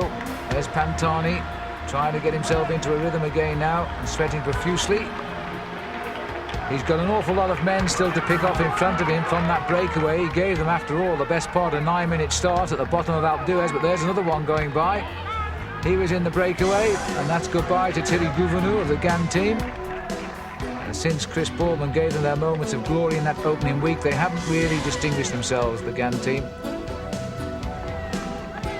Still the peloton, what's left of it, together. 4 kilometres to the top for Roberto Conti. Heading up a little bit into the mist now. Strength, it says on the right of the road. Well, I think Richard Virenque has plenty of that. Pantani continues to pick off one by one the riders in the breakaway, and this is Thierry Marie. Well, he certainly isn't a climber, but again a good fighter. He was in that break for the best part of the day. He was third over the first mountain this morning. Well, it wasn't really a mountain, it was a small hill after only 4 kilometres, fourth category rather, after only 14 kilometres.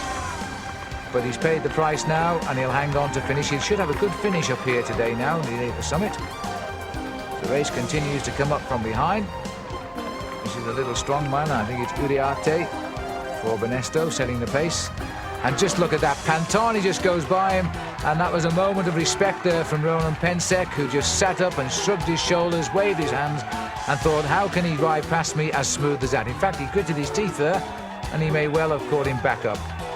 Now, Indurain has found his rhythm. He's not so much worried about catching those in front of him as to try and stop those behind him attacking. He will be a little bit concerned about the progress of Richard Virenque at this moment. Luc Leblanc, he's got him under control. But Virenque, remember, is in second place overall at the moment. 7 minutes and 56 seconds behind, but he won't want to see him pick up any time on him today. So Indurain starting to try and chase him down. And And the rest are having a little trouble hanging on. Pulnikov here, and it looks as though Alex Zula can't find any more speed in those legs. Zula hanging on, but it's all going to be a marvellous occasion on Alpe d'Huez for Roberto Conti. The other Italian to win here was Gianni Bugno. He's done it twice, and there is the World Cup football salute from the Brazilians, but this time it is Italian. And the only other Italian apart from Bugno is the great Fausto Coppi back in the early 1950s, 1952. This is the first ever victory for Conti, and it's going to be one to savour. Tremendous finish for him. He's led all the way up Alpe d'Huez from the minute the breakaway. He got onto the bottom rung of the climb. He went clear. And now he's got the win, and he can sit back and watch the rest contest the Tour de France. Pantani still riding about 8th on the course. There are still another 6 men who haven't crossed the line in front of him. He's clear of the chase. Look at the cheers now for Indurain. The faces on these people. They've waited days to see Indurain climb this mountain. Now they're cheering him up through a corridor of noise. Leblanc is hanging on. So too is Pulnikov, but it's the colour yellow they're looking for. We're now easing up into the chalets here, which gives you the point you're about 2 kilometres from the summit. As we go back now to Buena Hora, who's had a marvellous climb and is going to take 2nd place across the line. And it looks as though he's glad it's over, and I bet he is. So Herman Buena Hora is over in 2nd place. And a couple of kilometres back in the shops there, we've got Pantani. Pulnikov, and they're all mixed up now. Well, this is a shame. We thought we'd managed to get rid of all the crowd slowing the cars down, but Indurain's going too quick. And in fact, Indurain picking up some riders just in front of those cars. This is the sprint for 3rd place, and Udo Bolz is going to get it. And that's a super ride by the German. He'll be absolutely pleased to bits with that. Bolz ahead of Eli on the line, 3rd and 4th. And Pantani now lining up for the finish. Here he comes. So, and there's Virenque going round the corner, not too far behind either, and in fact they're all over the line now. One by one, just take a good look at these faces. This is De Las Cuevas, and there is the result. Indurain, 7 minutes 21 seconds now overall. He lost a little bit, but only a few seconds to Virenque, and Leblanc in 3rd place. Well, that was the Battle of Alpe d'Huez, and it turned out to be, for many, a little bit of a damp squid because Indurain wasn't brought out onto the attack. What will happen today? Now he's going to face the climb of the Col du Glandon, which comes after 36 kilometres, and we stay in the Alps for another cruel day. The Col de la Madeleine takes us up to nearly 2,000 metres after 79 kilometres covered. That's around 50 miles. And the mountains continue to come at us thick and fast on the road to Val Thorens, and this climb really is one of the most difficult of them all. The climb to the finishing line at Val Thorens, and it is going to be a tough, tough day. And certainly this is one of the days the riders have feared ever since the tour route was announced. 128 of them left now. They're falling out in big lumps every day. But how does Miguel Indurain rule the roost when he's in yellow? Let's join Paul Sherwin, who can tell us.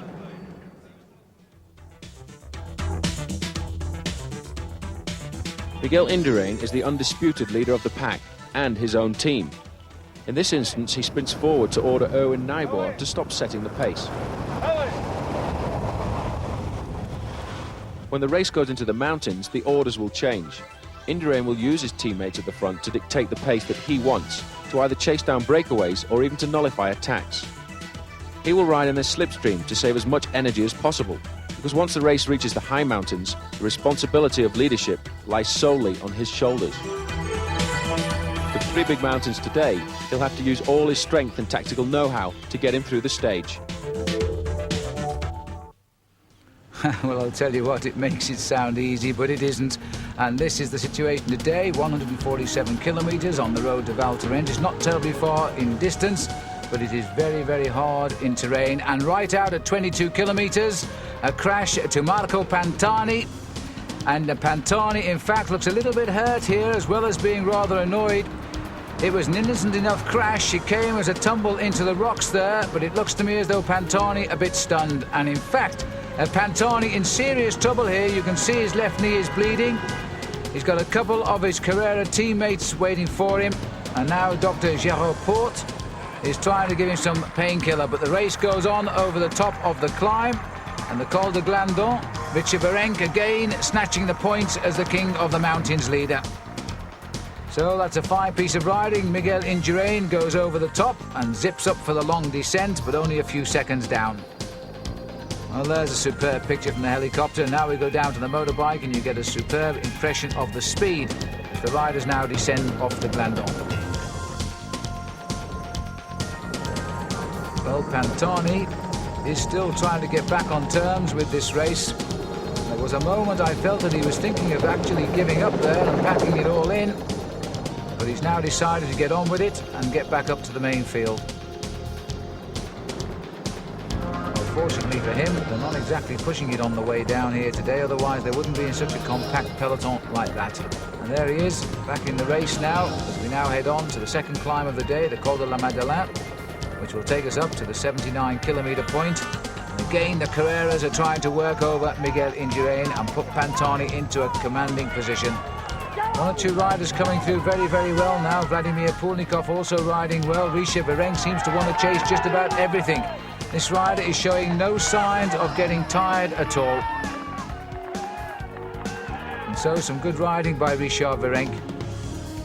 And this field is split towards the summit again of the Col de la Madeleine. And Indurain taking along with him Alex Zuller, trying to get across to the leaders. Luc Leblanc also trying to match the pace being set there by Indurain. And number 15 there is Fernando Escata. He's a good climber and he's coming stronger as the days go on here in the Alps. And here now is Peter Ugrumov with Bjorn Ries. They look alike, don't they? The twins from the Gavis team. Except that one comes from Latvia and the other one comes from Denmark. They make the way up the climb. And there's still a lot of gaps here between all of these riders on the climb of the Madeleine, but Ugrumov, Ries and Rodriguez, they're the ones heading the charge up. And Ugrumov continues to lead his teammate Bjorn Ries. And little Nelson Rodriguez doesn't look as though he's going to offer any challenge at all as they approach the banner on the Col de la Madeleine. Another mountain behind them, but still the big climb to come of Val Thorens. Up come the arm warmers now for the way down and zip up that jersey. Over the top in that order then, Ugrumov, Bjorn Ries, Gavis get the first and the second place, but Virenque here fighting out for fourth position. Indurain chasing him, won't give him an inch either. But Richard Virenque going for the points, and can you believe that? But Indurain takes the points off him and stares him straight in the face. Well, that was a little slap over the wrist, I think, for Richard Virenque, because Indurain doesn't have a real interest in the King of the Mountains. But now the descent off the Col de la Madeleine. And still out in front, Bjorn Ries, Rodriguez and Ugrumov. Ugrumov, the man from Riga, had a great Tour of Italy last year, wasn't so distinguished this year.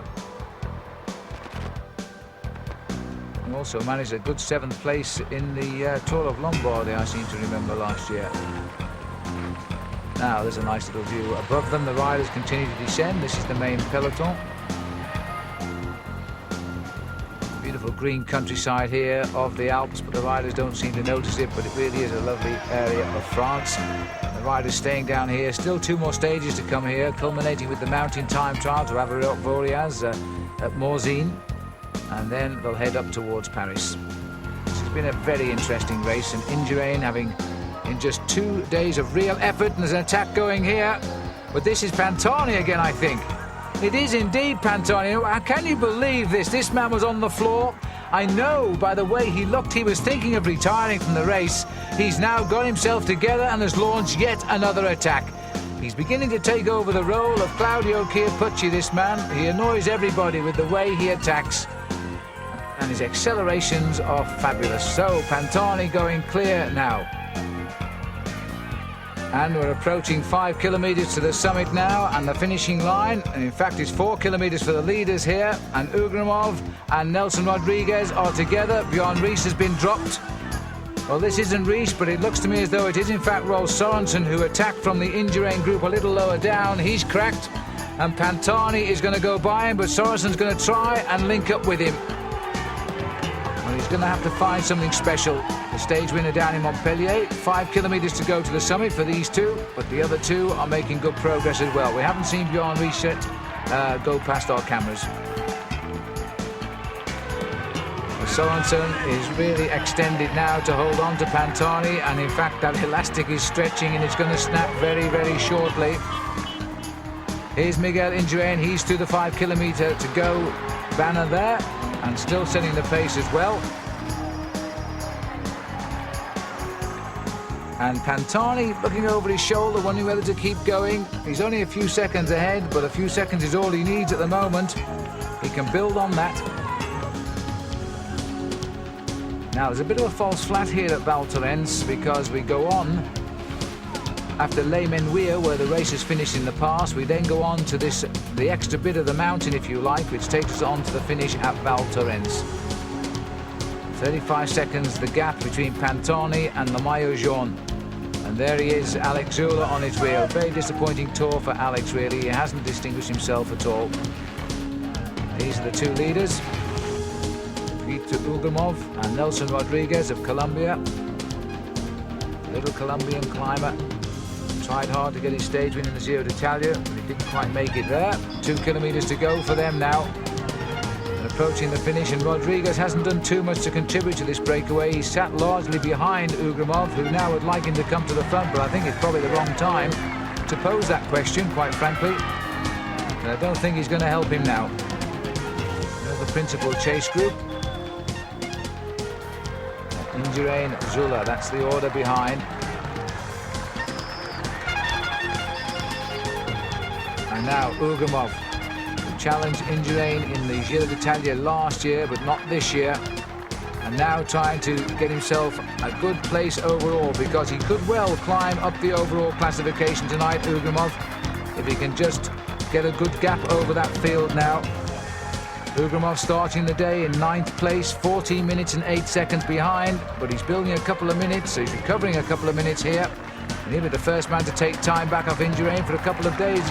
The last man was Richard Virenque, who took a handful of seconds at Alpe d'Huez. So really, Ugrimov wants to keep going. I know he wants the stage win, but he could lift himself up to a podium place in Paris if he keeps the pressure on. Seconds count off very quickly if you start playing cat and mouse. This is through the tunnel at 400 metres to go. Rodriguez, who hasn't been through for most of the climb, isn't going to come by now. And so Ugrimov is being left, and he's making it pretty obvious, sitting down, changing gear, and then starting to go. You can tell he's not a sprinter, that's for sure. So Ugrimov now going, and little Rodriguez digging deep here is going to take him on. Suddenly he's found his strength. And Rodriguez, Ugrimov going to the line, neck and neck. And that's, there we are. Ugrimov has sat up and said, "You've got it," and he's really annoyed with himself about that. And little Nelson Rodriguez, we had the biggest man in the race down in Carpentras-Poli. Now we've got the smallest man here at Val Thorens. And Pantani has climbed so well through the field. He's obviously passed Bjorn Ries. He's now up to 3rd place. And Marco Pantani, again, can't quite make the move to get the stage win, but he's getting away. And he's gaining time again in this race. This will give him a nice move up the overall classification. And he certainly deserves that. As he comes over the line, 1 minute and 7 seconds down. Now Miguel Indurain and co, they're fighting out 4th place. Richard Virenque still smarting from the mountain sprint, perhaps. So he beats Indurain to the line here. Zülle gets his best place of the race as well. So the stage went to Rodriguez by 3 seconds over Ugrimov, Pantani at 1 minute 8, and Virenque and the rest of the boys at 2 minutes 37. But the overall lead still very firmly on the shoulders of Miguel Indurain, although now he's finding himself 1 or 2 new names to challenge him, apart from Virenque, who retains his 2nd place overall, and Abdou Japarov, who is heading for his 3rd win in this points competition. He's riding a solid race, even in the mountains. There's the overall. Indurain leading Virenque. Pantani now up to 3rd. Luc Leblanc is 4th. And this, the beautiful town of Cluses. The riders facing 4 more alpine passes today. And Paul Sherwin can now explain to us why the riders snatched those newspapers at the top of the climbs. The reason why riders snatch newspapers at the top of the climb is to use as a windbreak on the downhill. As they ride up the mountain slopes, they sweat profusely, and their jerseys are wet from having had water poured over them. The temperature at the top of the mountains is often well below 10 degrees Celsius, so with speeds of up to 60 miles an hour on the descent, the chill factor lowers this even more. To decrease the chance of catching a chill or a chest infection, they'll grab one of the oldest insulators in the world, paper. At the end of a tough tour, with resistance to illness at its lowest, they have to use every precaution they can to look after their health. Well, that's certainly true, and Paul Schoen should know. He's ridden the Tour de France 7 times, and he finished it on 5 occasions. This the rollout again, and these are the mountains they face. Starting with the Col de Saisy, coming after 57 kilometres, the summit to date. A very difficult climb indeed. And this is almost a tour of the Olympic site of the Winter Olympic Games here in 1992, based in Albertville. Then it's on to the Col de la Croix-Fruit. After 129 kilometres, almost 1,500 metres, then we continue on to one of the old Tour favourites, the Col de la Colombière, which takes us up to 1,600 metres after 155 kilometres. And then it's more or less all downhill to the finish, so no mountaintop finish at the end, and I've no doubt that some of the riders will have noted that. Another fine day in the Alps, light winds and temperatures running up to about 77 degrees Fahrenheit. Well, there are still 126 riders rather, left in the event for the 170 kilometres to Cluses. It really is a lovely part of France, this. And the riders again out on the attack very, very early indeed. Small attack getting away as we approach the bottom of the Col de Saisy. And very, very pretty sunshine. In fact, we've got Peter Ugrimov here having another go. Well, you'd have thought he'd learned his lesson yesterday of that long attack, but now he's gone again. And indeed, he's starting to go right through now, because this is the Chazal rider, Arturas Kasputis, who he's caught and gone past on the Col de la Croix-Fruit. And that's an interesting move there, Pascal Lino, that was.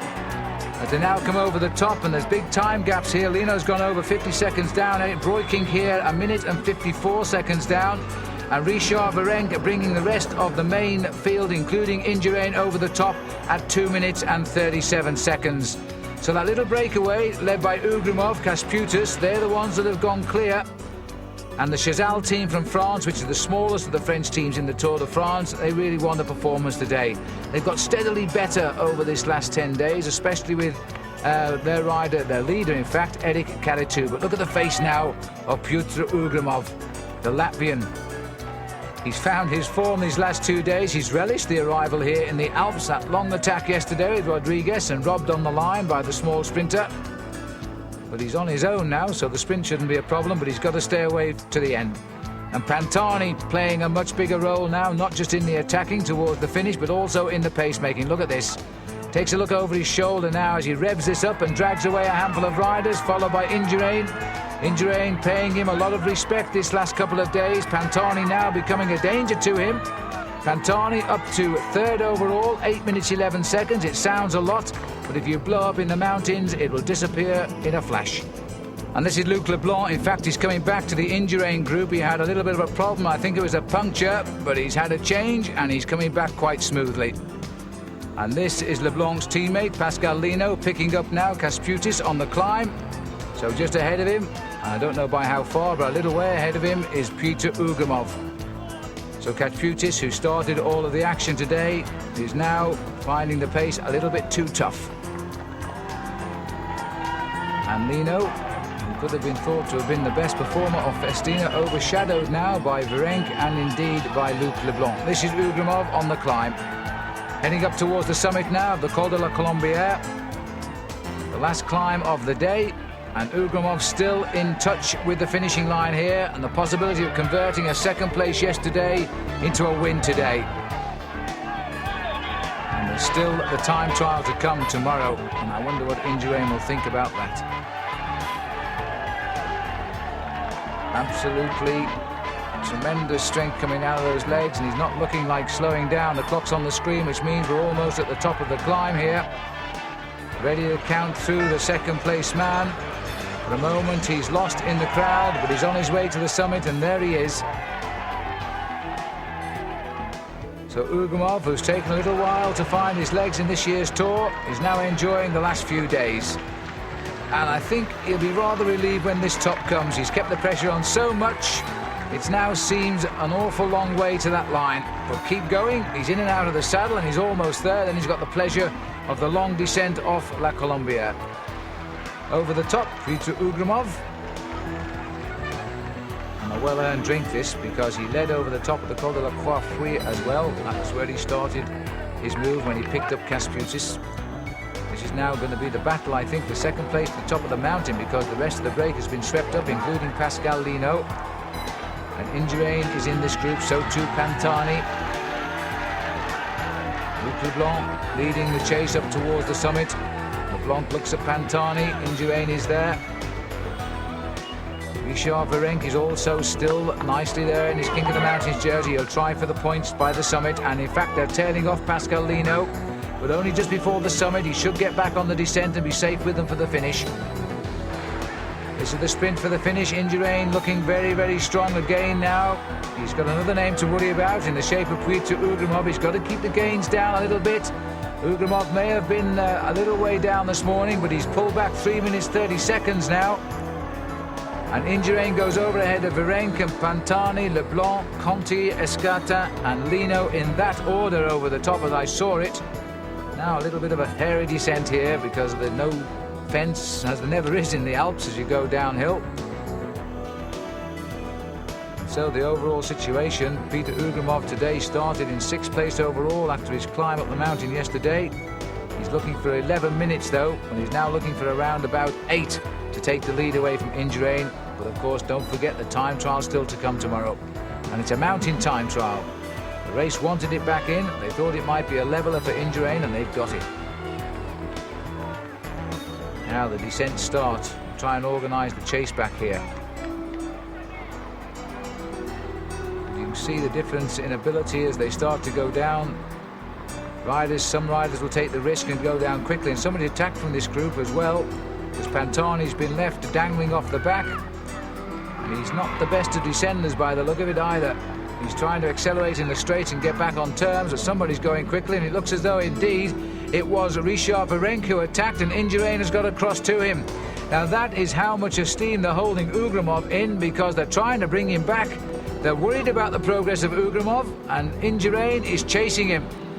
There's the remnants of that lead group that went over the top of the Colombière, round about 3.5 minutes down. This is Pantani. Now looks as though he wants to see if anybody else is going to come up and give him a hand here to finally pick up those two at the front. A problem here for Luc Leblanc. This was the problem he had on the climb of the Colombière. He solved that problem, but he may well have changed his bike on the climb, and now he's trying to get his saddle right. Nobody waited when he did stop. He was with the group, and he just came to a screeching halt on the right of the road, but he wasn't off the back too long.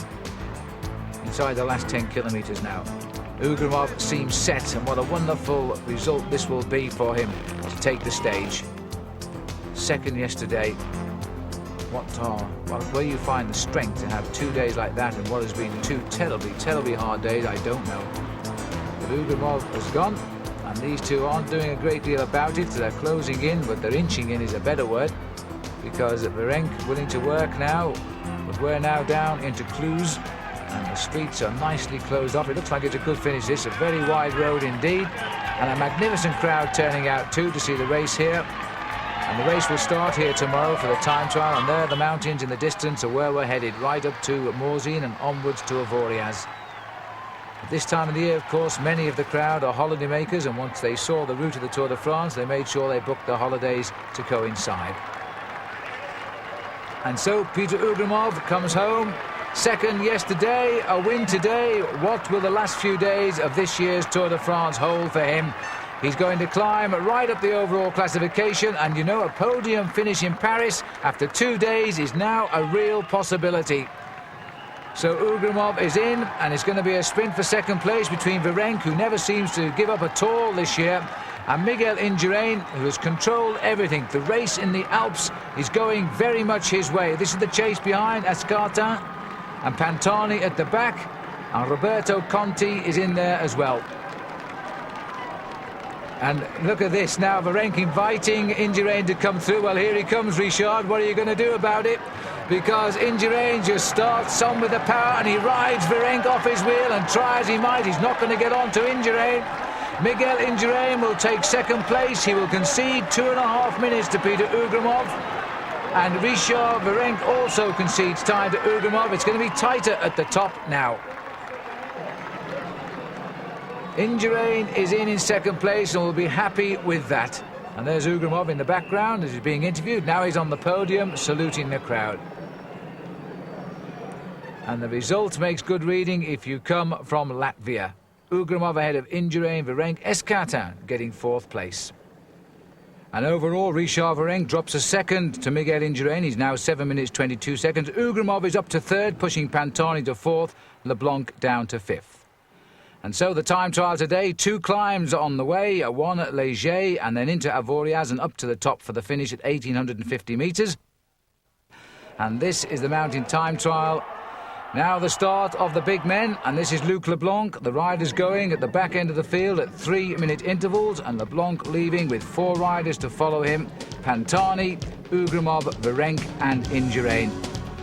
And the route is really a very difficult one after a flat start. Miguel Indurain, the last rider to start. Familiar start position for him as he starts in yellow.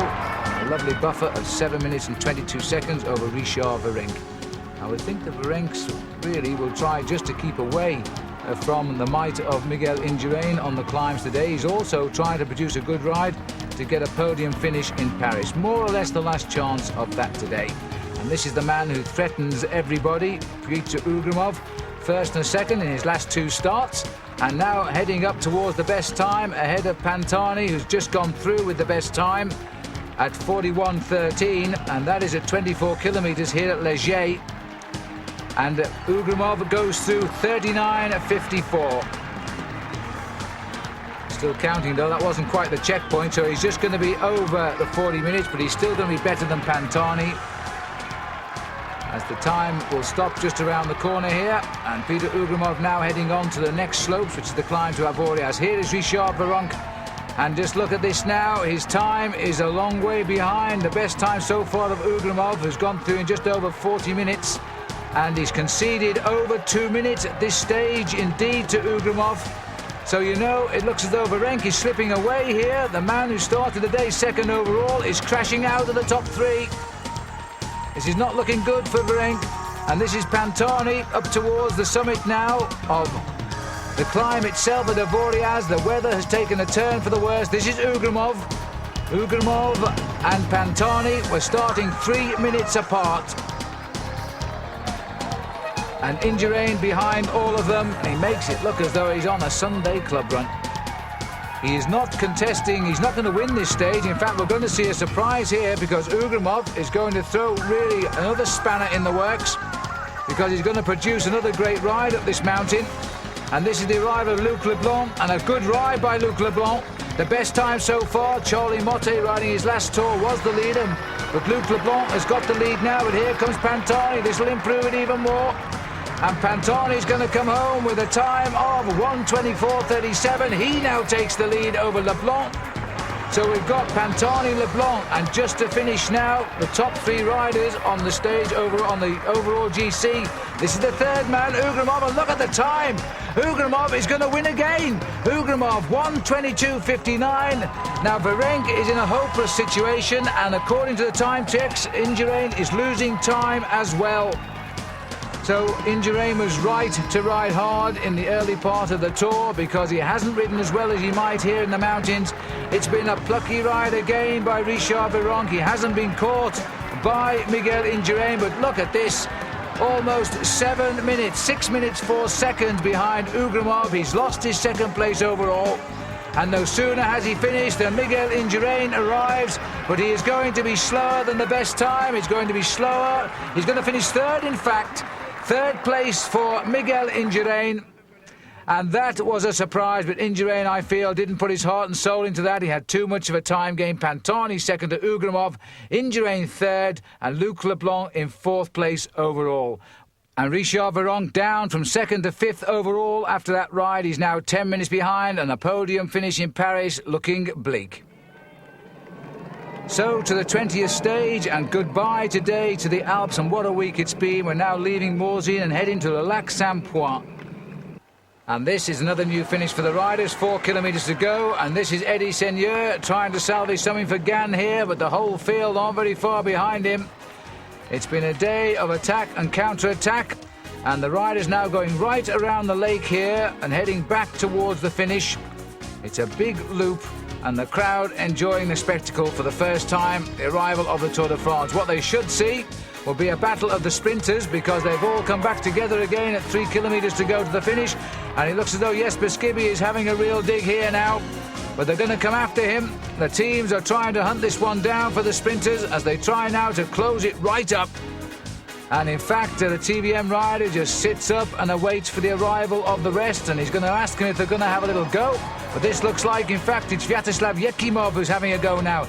He's tried it once before on this race, and it hasn't come to anything. He tried to win a Futuroscope, and he was caught about 250 metres from the line, but he's having a go again.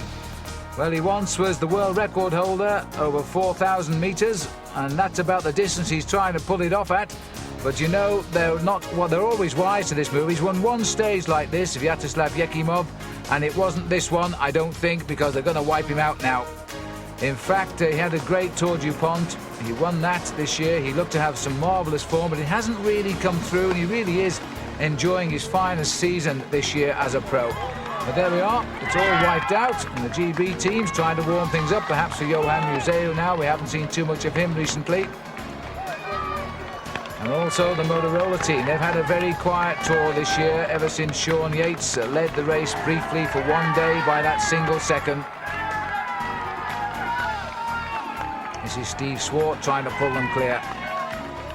But again, the rider's right onto him.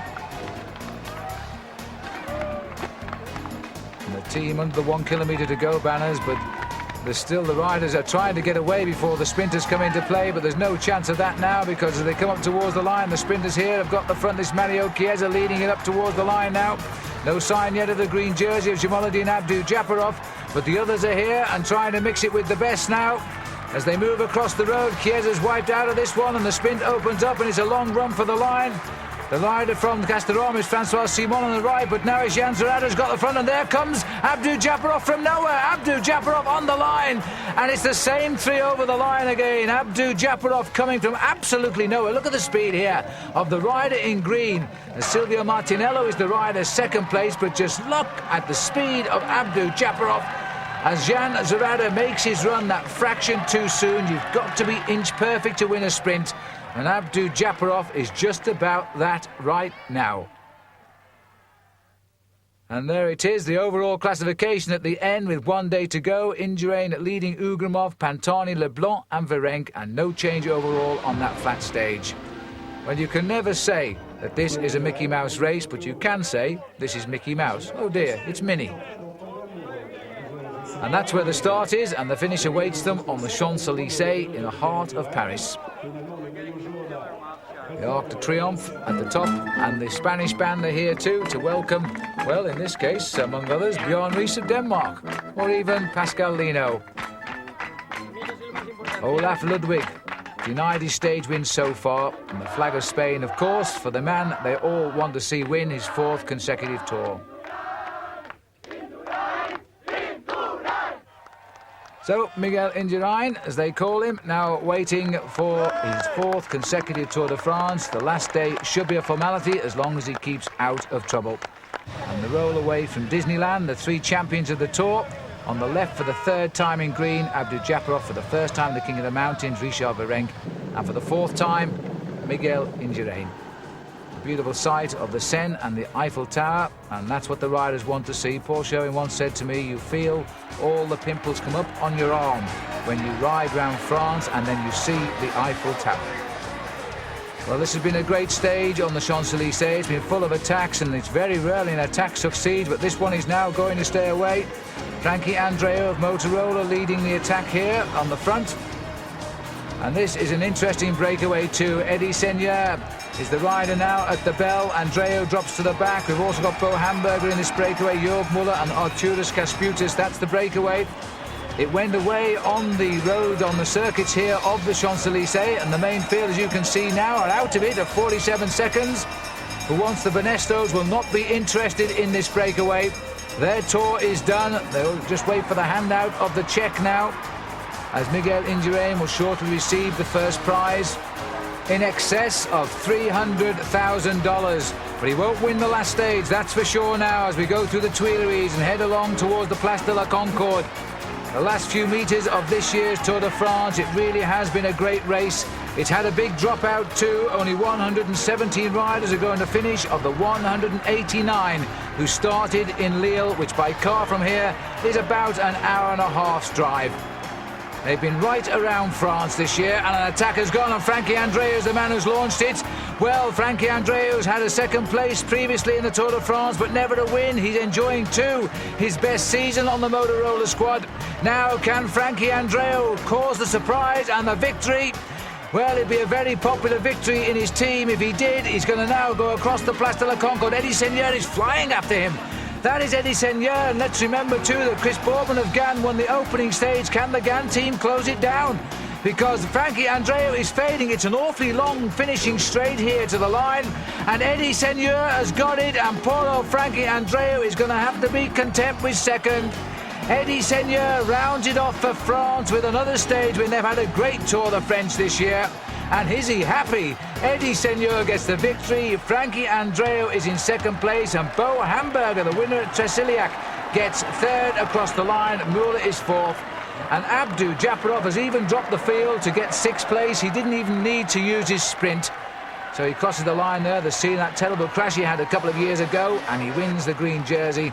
And that is now the cram on the Champs-Élysées here as they try to locate the man in the yellow jersey.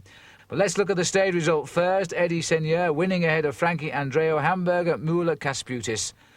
So a win for Miguel Indurain by 5 minutes and 39 seconds in the end over Pietro Ugrimov of the Gavis team. Third, Marco Pantani, two newcomers there, and great to see them. Luc Leblanc finishing fourth, best of the French with Virenque in fifth, and Roberto Conti, the winner at Alpe d'Huez, finishing in sixth place. But now the prize for the fourth year in succession to the great Spanish rider Miguel Indurain. Under pressure from every direction this year, he has again come out on top. And this man too, he smiles regularly now. He never used to smile, but now he can. He's won the green jersey for 3 times, can aim at Sean Kelly's record now of 4. And a first-time victory for Richard Virenque. He rode a brilliant race, always in the action, and never a lucky winner of anything. And also a team victory too for Festina. So the Tour de France has been a remarkable event, and I'm sure there'll be more stories to tell next year. We shall remember the favourable win of Miguel Indurain. Until we meet again, Phil Liggett with Paul Sherwin saying goodbye.